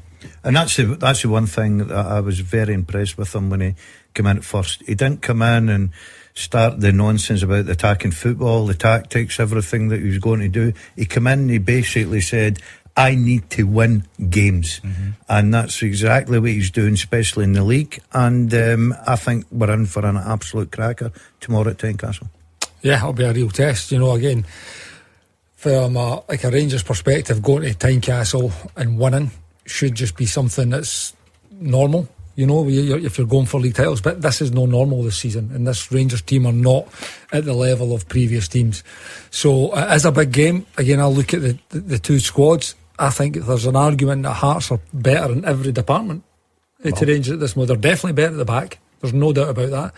The forward line speaks for itself when you've got two of the top scorers in the league in their team, and the top scorer for Rangers, I think, is Tavernier, which is normal again for Rangers, which is not good. And there's a case for the midfield as well at the moment that is just as strong. So it's going to be a real test for Rangers. And the thing about Rangers at the moment is, as much as they're not playing good, it doesn't matter who they're playing against. The game's in the balance. The game's 50-50. So, like Hugh says, they can win. They have got a chance of winning. They have got a chance of keeping this momentum that they've been building under Danny. I'm going to clip that up that Kenny Miller, just in the middle of all that, and I'm just going to use it because you could use it in any context. They said, it's not normal this season. Nothing's normal this season. I don't know what's happened, but there is no normality whatsoever. It's been madness. 1:30 kick-off at Tynecastle, and then you go to Celtic Park, and Rangers are still playing Hearts with Celtic kick-off against Aberdeen, and we all keep saying, surely not, surely can't lose 5 in a row. But Aberdeen have a chance because Celtic give teams a chance. I think as well on that, whilst you get your calls in on this, please, 01419511025. We're all obsessed with the stat about losing, but it's not like a draw does anything for them either. Yet it breaks that stat that 5 defeats since before you were born. But that's going to be cause for celebration. Still no 1 in 5. Yeah, exactly. Which is why I don't think a draw is enough. No, of course. Anyway, let's go to the phones. Robbie is on. Robbie, how are you feeling about it all? There's a lot going on with your team at the moment. Good evening, Gordon. Good evening to the panel. Yeah, Gordon, I just think that under different circumstances, if Wilfred Nancy had came in with 7 or 8 weeks, in friendly games and had started the season, I think that what he's trying to do would maybe work, right? Because there's a lot of time on the training ground to practice what he's doing in friendly games and all the rest of it. I just think a lot of folk are going on about the system change. It's not just the system change going with 3 at the back, the 3-4-3. It's what he's doing within that system change. Now, see Celtic, he's leading Celtic wide open. He's got 2 of his outside centre backs going out wide as wingers often, because he leaves his middle centre back as the covering guy, and he's whatever obviously side the play's gone down. It's gone down the right hand side or the left hand side. I mean, I looked at the second half and Tannadice here, and he had Liam's skills is going away out wide. I mean, how unorthodox a back three is that when you've got your outside centre backs playing out wide? They should be coming in at least 1/3 of the pitch for cover in there. But it's just too kamikaze for my liking anyway. And as I say, he's no helping his sell out. See another thing is as well. See when he comes in and folk are saying, don't change it, just keep it the way Martin O'Neill had it. You've got to mind, he's not going to come in and be, I'm just going to be Martin O'Neill. That just doesn't work like that. But he's just made too many changes too quickly. There's no doubt about that. And he's not getting as much training time between the games. I mean, what is it, one in every 3 or 4 days he's playing a game. So it's all video stuff that he's doing. He's even said that. A lot of video analysis. There's a wee bit of training stuff yesterday that was on the Celtic website. You see the players out and about, and you can see them getting photographed. But I mean, that's few and far between these sessions. I just think that here's what I would have done. I think he should have even if he's gone with a back three, he should make it more standard, more orthodox, rather than being too kamikaze. I mean, he's got overloads in wide areas, and he's leaving them too wide open. I think he's just putting too much information into the players. And let's put that stuff, Robbie, the tactical stuff, to Kenny and Gordon can chip in. Is that right? Is it, is the system doomed to failure from the outset, or are there little tweaks within it that could be made to improve things? I think Robbie's gave us a fair assessment on how Celtic are trying to play at the moment. I stated before Wilfred Nancy had his first game, I didn't see how this. It's not about the system. It's about the players that Celtic have got to put into the system. I didn't see how it would fit with these Celtic players in this Celtic squad. I know Maeda has had to play, and even under Martin O'Neill, he's playing up front. Even Brendan Rodgers was playing up. I don't think he's a great striker, but again, they're missing a striker, so needs must. He's definitely not someone who plays kind of inside the pitch like he was doing in the semi-final. So he was one guy I really thought, how would they fit? But then you see him on Wednesday night, how dangerous and powerful and threatening he looked, playing on that kind of left wing-back role, if you want to call it that. But the way Celtic play is always going to be attacking. It's going the other way, where you're seeing big problems for Celtic, like Robbie says. St Mirren highlighted it. Every team's pretty much tried to get down the sides and in behind them in that transition moment. St Mirren done it really, really well last week in the cup final, and they've got the weakness for set plays. But the weakness for set plays for me was now a strange one, that he then chose to leave out a centre backs and play two full backs. I think where my thing is with them, you look at the system we played at Tannadice, and you're right, everybody says they should have been outside. 4 goals, easily. I thought they played very, very well. When Dundee United changed in the second half, went more direct and more physically, for me, that's when he's got to counter that by maybe bringing on Scales with a bit of height and going to a back four. and making it very tight and hard to get down the flanks. Robbie's right. I watched the cup final. Scales played nearly like a left winger. It was incredible. I couldn't believe it, just running up and down the left hand side. I just think David But just quickly on that, what do you do? What's it meant to look like? Because you're saying you don't think, you knew straight away he wouldn't have the players to do that, right? So presumably you think Liam Scales shouldn't be there. So, but is that role better suited to Kieran Tierney? Is that what you mean? Because then if that's the case, then you are only playing with one kind of recognised traditional centre back. Do you know what I mean? No, I know exactly what you mean, but I'm not that fussed about the way Scales steps in on that side when it's on his side. When still, but again, Robbie's right. The other centre back should be around, and it should be a kind of 2v1 at the other side. They should always have a +1 in the back line, in my opinion. Again, but Wilfred Nancy's quite happy for them to be man for man. It's absolutely, again, that's his choice. My biggest thing was, again, and it's not necessarily about a system, but when you've had a team that have been dominating this football in this country for so long, what is the need to come in and have to try and change something new? And that's it, Hugh. That's the thing for me. The tactics, those guys do that. Yeah. You're not so getting bogged down in that.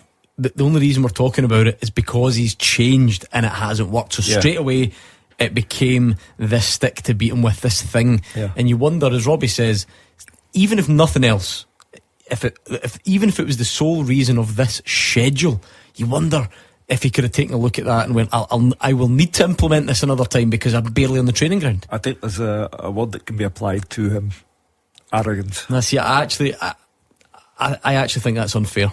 Well, because you keep hearing that. Robbie mentioned Martin O'Neill. Martin O'Neill clawed the back point on Hearts. Wilfred Nancy has thrown them all away again. I know, but a lot of it, I think, where everybody needs to be careful. A lot of it's getting personal, arrogant. You know, the guys. It's not arrogant. The guys trying to win football. I listened to what Martin O'Neill said about their meeting, which apparently lasted 15 minutes. I think he was dismissive of Martin O'Neill. Yeah. I'll do it my way, thank you. And his way so far has been the wrong way. Yeah, I agree with that. That's obviously, you know, I mean, look at the results. But I sort of disagree with what Hugh said about arrogance. That's the way the guy plays. That's what got him to Celtic. That's why he was picked out to be the manager of Celtic, because that's his formation. That's the way he likes to play. That's the way he likes to set his teams up. Now, unfortunately for him, and we all know if you come into a club like Celtic, you can't afford to lose 4 games in a row. By the way, as part of the explanation the other night, or the stories that came out about him having the backing of the board, that was specifically in there as well. The story came out that they are supportive of his decision to change the system. That was I think people were asking, what does your head of football operations do? Where is your continuity? Should a manager have been allowed? Should you have recruited a manager that's going to come in and change? But the board are behind it. I would like to think that they've looked at Wilfred Nancy, whoever's made the decision that he's the top of the list. I would like to think that it's nothing to do with the system. It's to do with his style.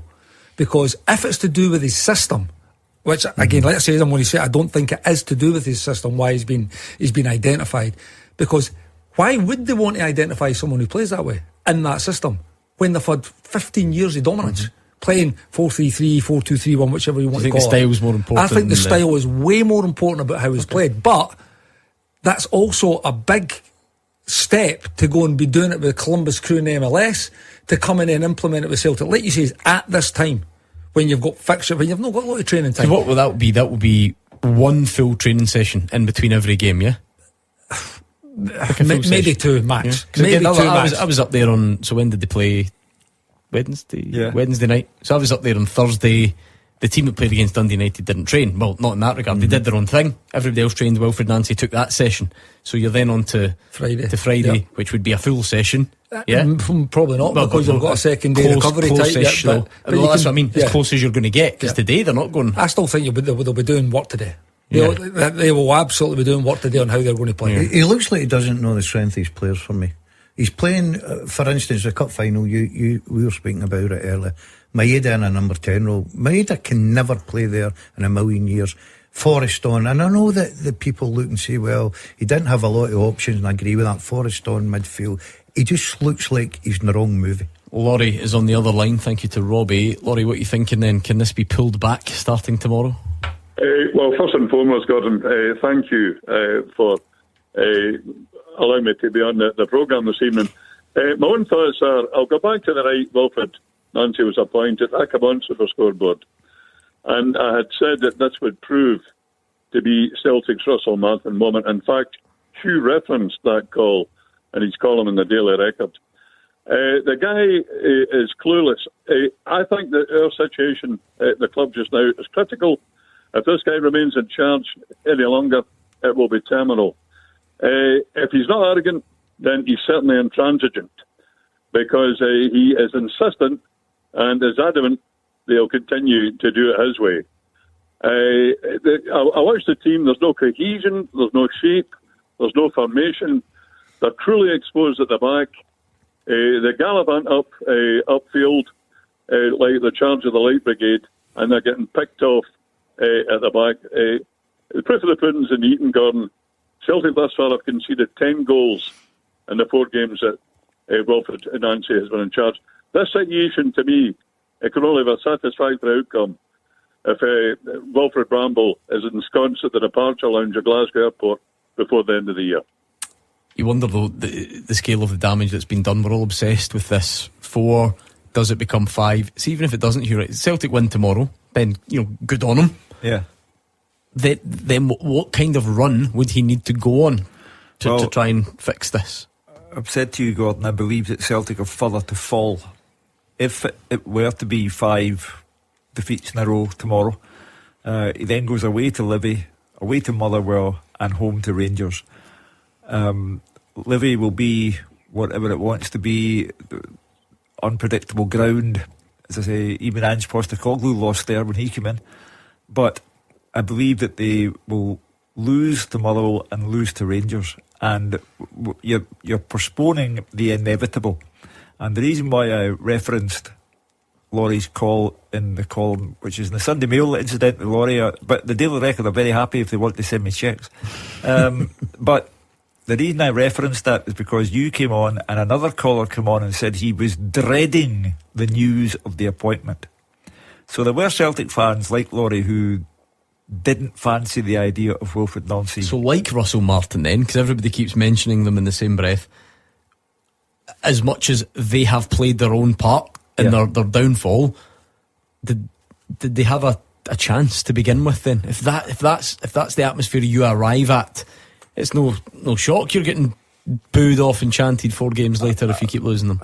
I think the collapse of Russell Martin and Wilfred Nancy is beginning to take on an identical look, because Laurie used the word intransigent.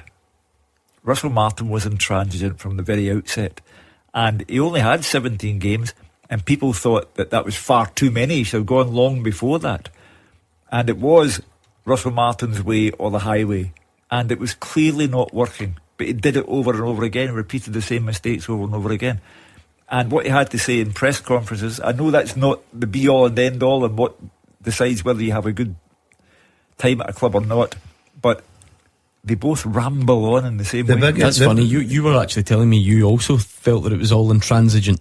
Yeah, I did. That was the first word you used to me when you came in this afternoon. See what worries me about him is every game he's played, the second half where you're probably you're most active as a coach and a manager, because you'll change the shape a little bit, you'll change the tactics according to what's happening, you'll make substitutions, right? He's got found wanted every second half. He started okay against Dundee United, he started okay in the cup final against St Mirren, and both of them, and same against Hearts, started well, and then the second half all these teams tweaked 1 or 2 things and turned them over. And Laurie's right, they do not look a team that's got to keep a clean sheet. Is there room for just a little bit of, if Celtic had more quality, those good first halves would translate into a lead or a healthier lead, and then you don't have the same battles in the second half? Of course there is. I'm not letting what I mean is just in terms of, even if it, so I don't know if people, rather than 90-100% Wilfred Nancy's fault, is it 90% his fault and 10%, because maybe in a different time like I said, you're 2-0 up, 3-0 up at Tannadice maybe at the week. That second half then doesn't happen the way that you point out. It is not Wilfred Nancy's fault that Johnny Kenny, Daiza Maeda miss big chances in that game. It is not. That's the one thing, and that as a coach or a manager, that's where you can tear your hair out, particularly when you're in these moments where things are going bad. Where he has to take responsibility is where he puts it, like the tactics that he puts, the teams that he picks, the shape that he wants to pick. That's, by the way, I think he tried to distance himself a little bit for the set play scenario. No, you're in charge now. It's on you. And by the way, you've changed it 3 or 4 times in the 4 games that you've been in. It's been zonal, it's been man marking, there's been more zones. So you have clearly got a say on it, but you're still weak in it. So there is things that are his responsibility and things that aren't. Thank you, Laurie. More calls when we return. At Lidl, we've got the freshest veg this Christmas for just 5p each. Get British parsnips, sprouts, Swedes, 1 kilo of carrots and 2 kilos of potatoes. Oh, and shallots too. At 5p, you're going to need a bigger colander. Lidl, more to value. Offers valid 18th to the 24th of December, subject to availability, selected stores, GB only. After they play, you have your say. 0141 951 1025. Clyde One Super Scoreboard's open line. Hugh Keevins, Kenny Miller and Gordon Dalziel are here. We're doing a few things at once, looking back on today's action, forward to tomorrow, because tomorrow's so fascinating, isn't it? But I'm delighted to look back as well. That's the whole point of Saturday, really, on the phone line. So Hugh is a Motherwell fan. A good win in the end, Hugh. League table's looking nice. Definitely, yeah. Good evening, guys. How are we? Good. Thank you. It was the first half was a bit unlike us. Dundee actually played pretty decent for the first 15-20 minutes. I'll give them a due in that. But apart from that, they didn't really trouble us or anything like that. They were breaking up play a lot. I must admit, McDermott, the day the referee, was shocking for both teams. You couldn't believe some of the decisions. There was one that Elijah just got pulled back, and you seen the strip, and he made him play on. So he played on, had a shot, and still didn't book the player. You're like, well, surely still on the fence. Nah, I don't think it is anymore, to be honest, Hugh. Not that, I haven't seen it, but I think the way they look at it now is that the booking's given for stopping a promising attack. So if you didn't stop the promising attack, you kind of get away with it. Might be a bit frustrating, but that's kind of how it's viewed. But anyway, because Paul McGinn went up to him, obviously had a go at him as well. Maybe that was the explanation. That's fine. Just to obviously see what you guys think about. Motherwell's next 2 games are Celtic and Rangers, so massive big games. I was expecting over the next 3 games, including today, minimum 7 points. I don't see any difference how we're not going to get something off Celtic and Rangers. So just to see what you guys think. And again, I'm trying to go on for the last couple of Wednesdays to speak to Marvin to see how the midfield. But your producer never puts me on when Marvin's on, and I don't know why. Because he's on a Tuesday. Don't phone the Wednesday, he's on a Tuesday. Tuesday, sorry, I've tried the last couple of Tuesdays, he never put me on. But there you go. I will speak to Marvin one day. I can't wait. Just to see what you guys think especially the next 2 games for Motherwell. You two, Hugh, you already kind of spoke. Our Hugh in here. I think double Hugh is confusing. Will beat Celtic at Fir Park. Yeah, I think they're capable of doing it. The one thing that they're doing very well is clean sheets, and if you're keeping clean sheets and you've got the flair of the middle of the park and up front, then you're going to win a lot of games. Let me just say that I don't think Celtic will look forward to going to Fir Park, especially with the possession football that Motherwell playing just now. They've been absolutely brilliant. Another good result today. So Motherwell went to Celtic Park in 3-2 and Daiza Maeda scored right at the end. But just if we're saying that Celtic's main problem at the moment is handling Lindelof and Mandron and those balls down the sides and that kind of power and direct, Motherwell not got it. Well, it's just not what Motherwell do. So I'm actually wondering in a strange twist that although Motherwell are very good, Kenny, at the moment, clearly the league table tells you that, is it automatic to really think that will work against Celtic? Listen, clearly they'll play the same way, and they'll want to have the ball. They'll want to make that statement that they'll still, whether they're playing Rangers, Celtics, and Mirren, whatever it is, they're going to try and play that way. I would be very, very surprised. You're saying it might not be in their DNA at the moment, but this manager is very, very good.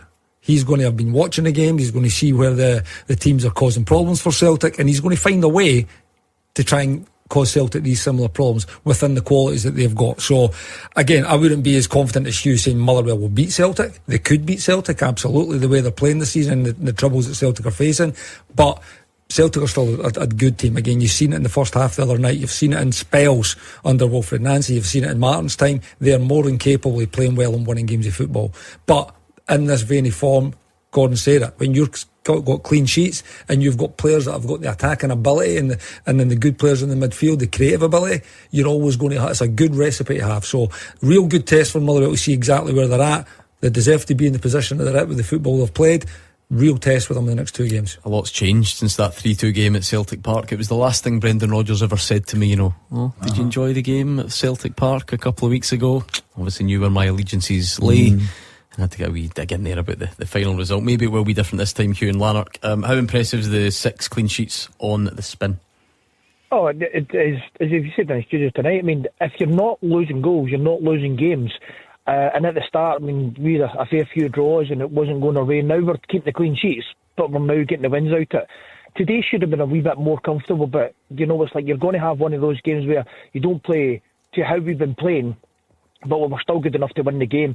When we've had a one just by the post, the keeper's made a couple of saves, direct header straight at him, could have went either side, then we get the chance, and we were constantly pushing. And you could see how Dundee were, but again, it's all about the clean sheet, as you say, all about the 3 points, and just keep on going on and on and on. The bit I love about that, Kenny, is the number of people who, when they first saw this Motherwell team, because we do this here, don't we? I think there is, I don't know if snobbery is the right word, but I think there's a bit in Scottish football. Some people, they don't like to see Jens Bertolascu coming from far away and sort of ripping things up and some, you know, taking offence at some comments he's made that really aren't that big a deal. Everybody said, yeah, you know, they might be easy in the eye, but they'll give you chances, you know, play your way into trouble, all that stuff that you hear. 6 clean sheets in a row for a team like Motherwell. That's totally blown apart this notion that if you play out from the back, you're bound to shoot yourself in the foot. That is quite simply not the case. Well, it's not been the case. I mean, I'm sure they have done it over the course of these games and they've not been punished for it. I mean, that's not their fault. They want to play the certain way. They're doing it very, very well. And like I say, that's why they're sitting third in the league at this moment in time. So if you want to play that way, it doesn't mean it's going to work. He's obviously worked really, really hard on it. They've got players believing. Again, you talked earlier about buying. Players are clearly enjoying the way they're playing. They're buying into what he wants them to do, and they're actually doing it. Again, the one thing I've noticed, or I've loved watching Motherwell, is how the exciting players that they've got in the team. Not just on the field, on the bench. So when things are not quite working, they can change that game. They can get the personnel on and off. And again, there's people that can come on and affect the game in a positive way. When these games are tight, when they're needing something different, they've got that ability to go to the bench. It's incredible because if you look back, I watched them in the pre-season and I thought to myself, this is going to be a long season. They're going to concede goals. The goalkeeper was coming in for criticism. He was playing so far out the box. He get chipped at Fir Park. And Hamilton. Was it Hamilton? Sorry. And you're thinking to yourself, oh, this is going to be difficult. This guy has got to change something here because it'll be bottom of the league, really. And look at the football. The fans are loving it. 6 clean sheets, as you rightly say there. And they go into games against Celtic and Rangers, the top teams, and Hearts, full of confidence, knowing that they can go and win. And that's the time to do it, though, isn't it? It's the pre-season. Motherwell being third in the table at Christmas is sensational. You know, you really... Well, Rangers might take it tomorrow. Well, yeah, and might not. So the job that he has done thus far has been truly remarkable. I think especially now, like Hugh, remember there have been times in the last sort of decade or couple of decades where Motherwell have maybe been third, kind of fourth, but right now that order should be hard to get because, you know, Hearts are top for a start, so that shows you how strong they are. You know, Aberdeen are in a kind of strong place financially. You know, so are Hibs. We had that mad spell where maybe Hearts, Hibs, Rangers weren't in the league, but for Motherwell to be keeping that company just now. Yeah, and what's so impressive about it as well, I remember going back to, you know, you look at the St Mirren game, they were playing with fullbacks at the back, the centre halves. You know, and every one of them bought into what he's doing. David Friel was talking about today, he's not frightened to make changes. You know, he gets a victory and you think to yourself as a player, well, I'm a starter next week, guaranteed. We've just picked up 3 points. We've played very well. He's making 5 changes, 7 changes, 4 against Hearts, I think it was. So he's mixing everything up. Hugh, where do you think you'll finish? If my heart says something, my head says something totally different. We're definitely top 6. I would love us to finish 4th minimum. If you know what I mean, I don't want to go below 4th. I just think because of the way we've produced football this year, the way we've played it, and we're going to continue to play it, I think a couple of signings in January is going to push us on. Just what you were saying there about making changes. We made 7 changes against Livy. You think, and we weren't brought down or anything like that.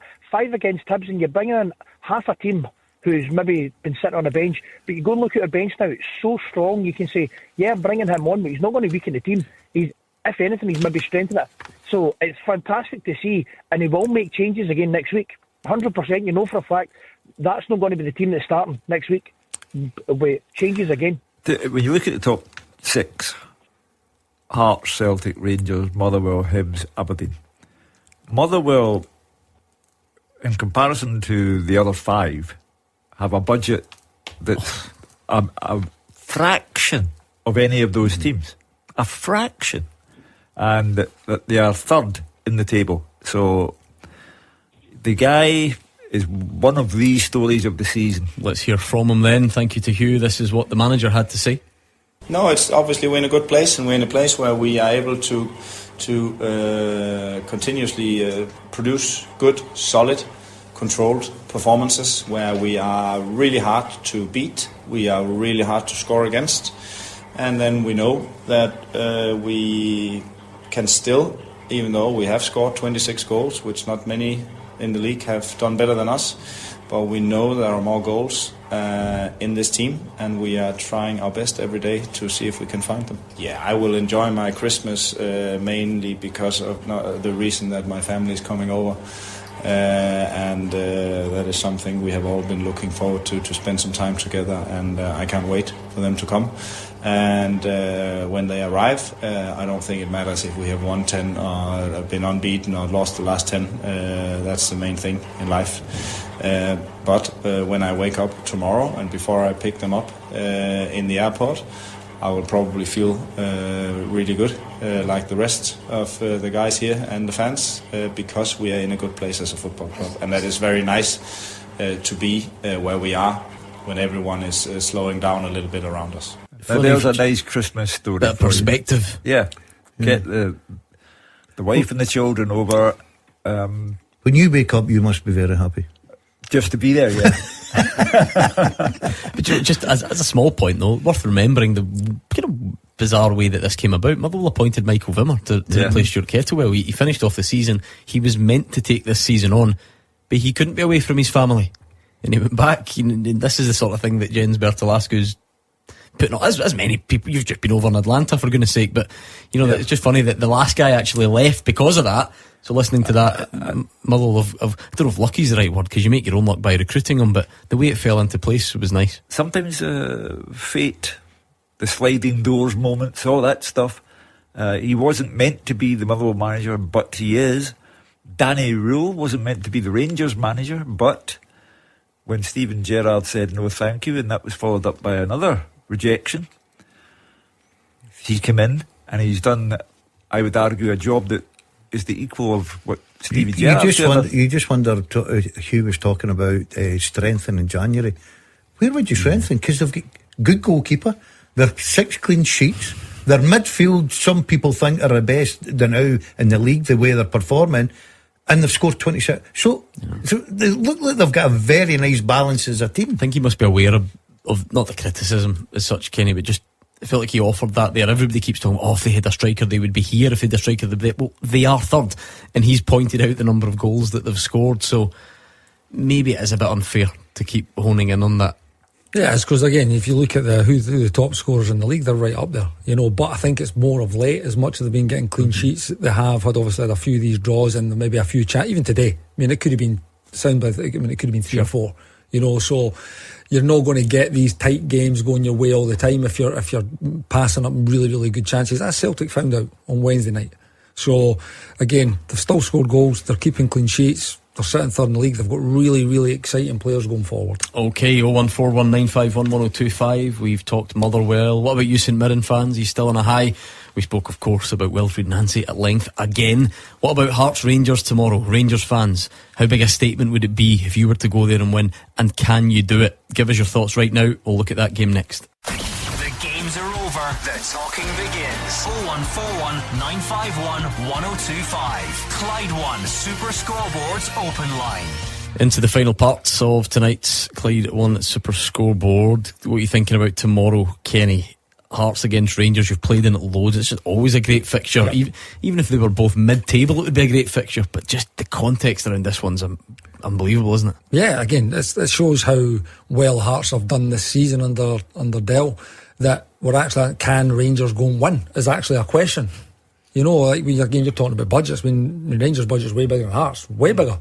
2, 3, 4, 5 times as much. And you're asking Aisling, can this team actually go there and win?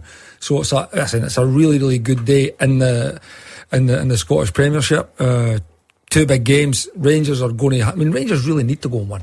You know, if Rangers lose this game and they find themselves 12 points back for Hearts, that is a long way back. I think it's too long. It's not too far. It's not, but it's a long way back, because what that means is you're having to win games consistently, which again under Danny they have, but they've dropped silly points as well, and they're not playing well. And the thing about Rangers is, when I seen the Livingston game at Ibrox, I was there. They shouldn't have won that game.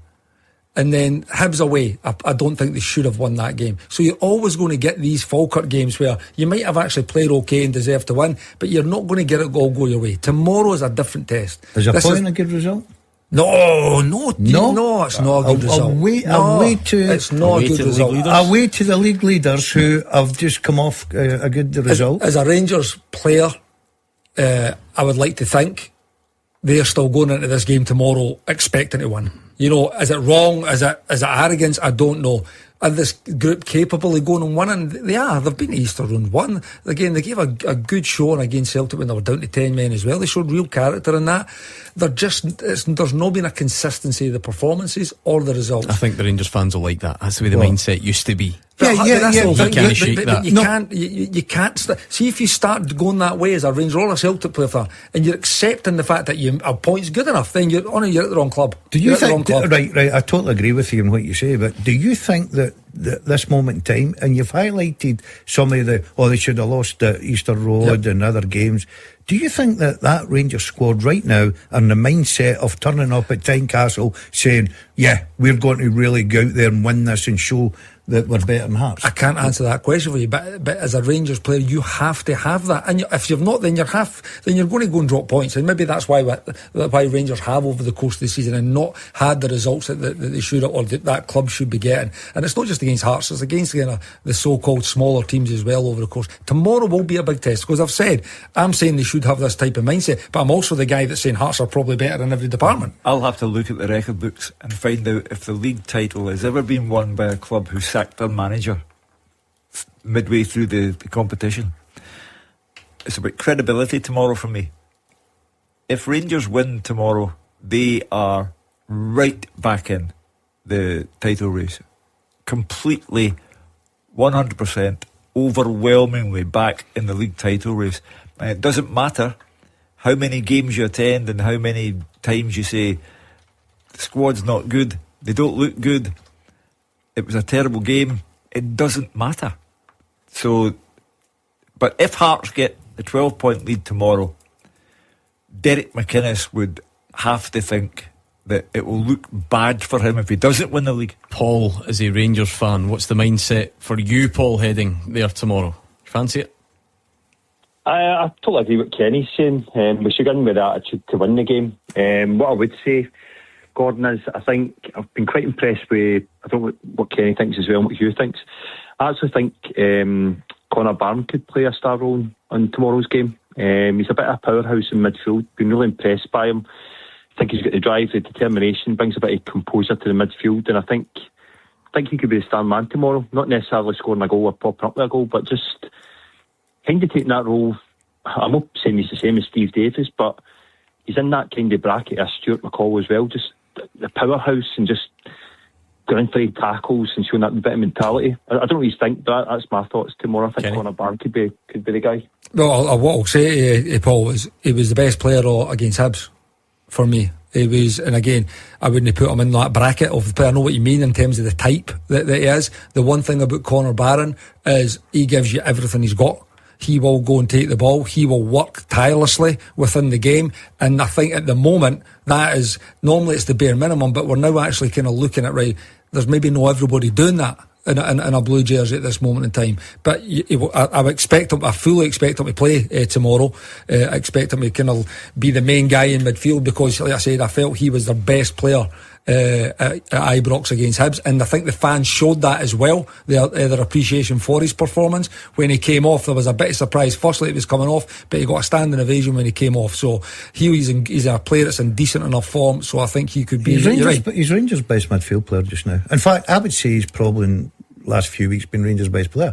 He's shown a bit of form. You're right, I think that he's so important to the middle of the park tomorrow because that'll be a real battle in there.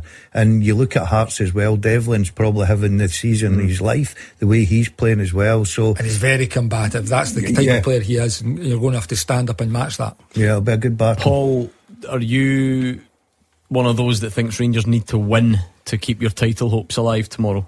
Or is it not that simple? No, it's not that simple. Not with the squad we've got, Gordon. I think Tynecastle, you've just already there, but Hearts are playing out they're having the season of their life now. So I always thought the acid test for Danny Rowe would be Hearts away and Celtic away. If we get 4 points out of the 2 games, I think what Hugh was saying is we're bang on the title race. I think he'll be smart. I think he's a smart guy. I think he's dealing with the media really well. Not just because he's giving out these Santa chocolates, but stuff like that. It's a lot of positivity now sitting with Rangers, whereas another half of the city it's all doom and gloom. So to be a Rangers fan in that place after the years we've went through, I'm milking every moment of it, to be honest, Gordon. But 4 points out of the 2 games, I think we're definitely on this out. A good January transfer window. Thankfully, Kevin Thelwell and that are nowhere near that anymore. And this other guy we've got for Liverpool for the short term, he might play a blinder. So I don't know. It's going to be tricky. But if we're still there into January, I think we're in this out. But it depends who you think your biggest challengers are. Because if you are, I know what game Rangers fans would rather win. I was going to ask Paul. If you're talking about the 4 points, if the 1 point comes against Hearts, you're not really made up any ground on them yet. Do you know what I mean? I know you can only do it one step at a time. And it's the 2 games in between between those games as well. But I would take my point against Hearts, and I would take the 3 against Celtic. I think the fact that we're even discussing Rangers, given that this programme was incredible at the start of the season when Russell Martin was there, the fact that we're saying about Celtic just now, we said pretty much, about Rangers earlier in the season. But what we'll say about Hearts is it's now or never, because Celtic and Rangers simultaneously will not be this bad again. Surely not. And therefore Hearts' chances will diminish if they don't do it this season. And I know the philosophy is, well, Tony Bloom, the money, it gets better and better. It might, but I don't see Celtic and Rangers combined or individually getting worse and worse. The Rangers next season will be far stronger, they'll have far better players. Danny Rowe will have been there for longer, and they will progress. I'm not sure what happens to Celtic, because I can't guarantee the manager's future beyond 5 o'clock tomorrow. But Hearts can improve. However, they'll never get Rangers and or Celtic as poor as this again. Your mastermind subject is being a Rangers striker. So if Miovski doesn't make it tomorrow, there's a question mark, I think was the Danny Rowe phrase. How big a blow is that? Yeah, I think again is sometimes players become better when they don't play. Sure. Sometimes players, sometimes it's down to the fact that the other guys are not as good. He's at least scored a couple now. That's the thing. The timing of his injury after scoring 2 goals in the game against Kilmarnock and then scoring in the European game as well. It was bad timing for Bojan firstly, but also for Danny Rowe and Rangers, because it looked like he was maybe starting to find that little bit of form that we've seen a couple of seasons ago when he was Aberdeen striker. So that was bad timing. If he's not, I think it will be a blow, because I don't think Shermitty's clearly not hit the ground running, and again, he's not everybody's cup of tea. He's still yet to prove that transfer, not just the transfer fee, but the fact that he deserves to be in a Rangers jersey. You know, Danilo scored some important goals when he's came into the team. He always has done, but has he done enough to kind of really command that? If it was between the two of them, I think I would probably be going with Danilo. He's a better finisher of the two. I think everybody knows that. Chermitty's not even hit the ground, never mind hit the ground running. He's really, really struggling, the lad. Maybe it could be a big moment for him. If Majovski's not fit and the manager decides, right, I'm going to go with him, listen, he could go off to a great start, scoring against Hearts, getting the winner, whatever it may be. But I'm with Kenny. If I'm looking for goals, Danilo would be my choice out of the two of them. Are we in a scenario now where you don't really know if James Tavernier's going to start games for Rangers? They obviously didn't the other night. They won the game. I'm not saying they were brilliant, but they won the game. It's crazy for me. It really is. I mean, Raskin as well. I think maybe he's carrying a little knock or maybe a little injury. For me, they're still Rangers' two best players. And on the basis that Tavernier is the top scorer. Well, we say that this is we have these conversations every single season about James Tavernier. Is this his last year? Does he get the blame for this, blame for that? James Tavernier is Rangers, still one of Rangers' best players. It's as simple as that. When you play big games, you play your best players. He's also cut out for that. Tynecastle was made for games like tomorrow's match, and Tavernier's made for that type of game. I would see the point if there was somebody in his position that you think is better than him, but there's not. You're not telling me Aarons is a better wing back or a right back than James Tavernier. Never in a million years. No. He's got to play. It's as simple as that. Again, I don't know what's going on inside the building or why the reasons are that he's maybe he's been left out. James Tavernier is still one of Rangers' best players. He's their top scorer in the league. If Rangers need something to happen, whether it be a goal or producing a cross for a goal, he's normally the guy that does it. There's just, again, you're not telling Danny Rose sees these guys every single day, I get it.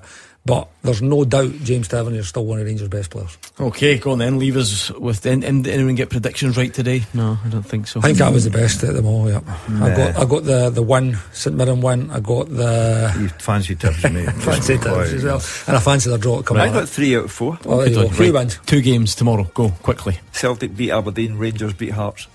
Agree.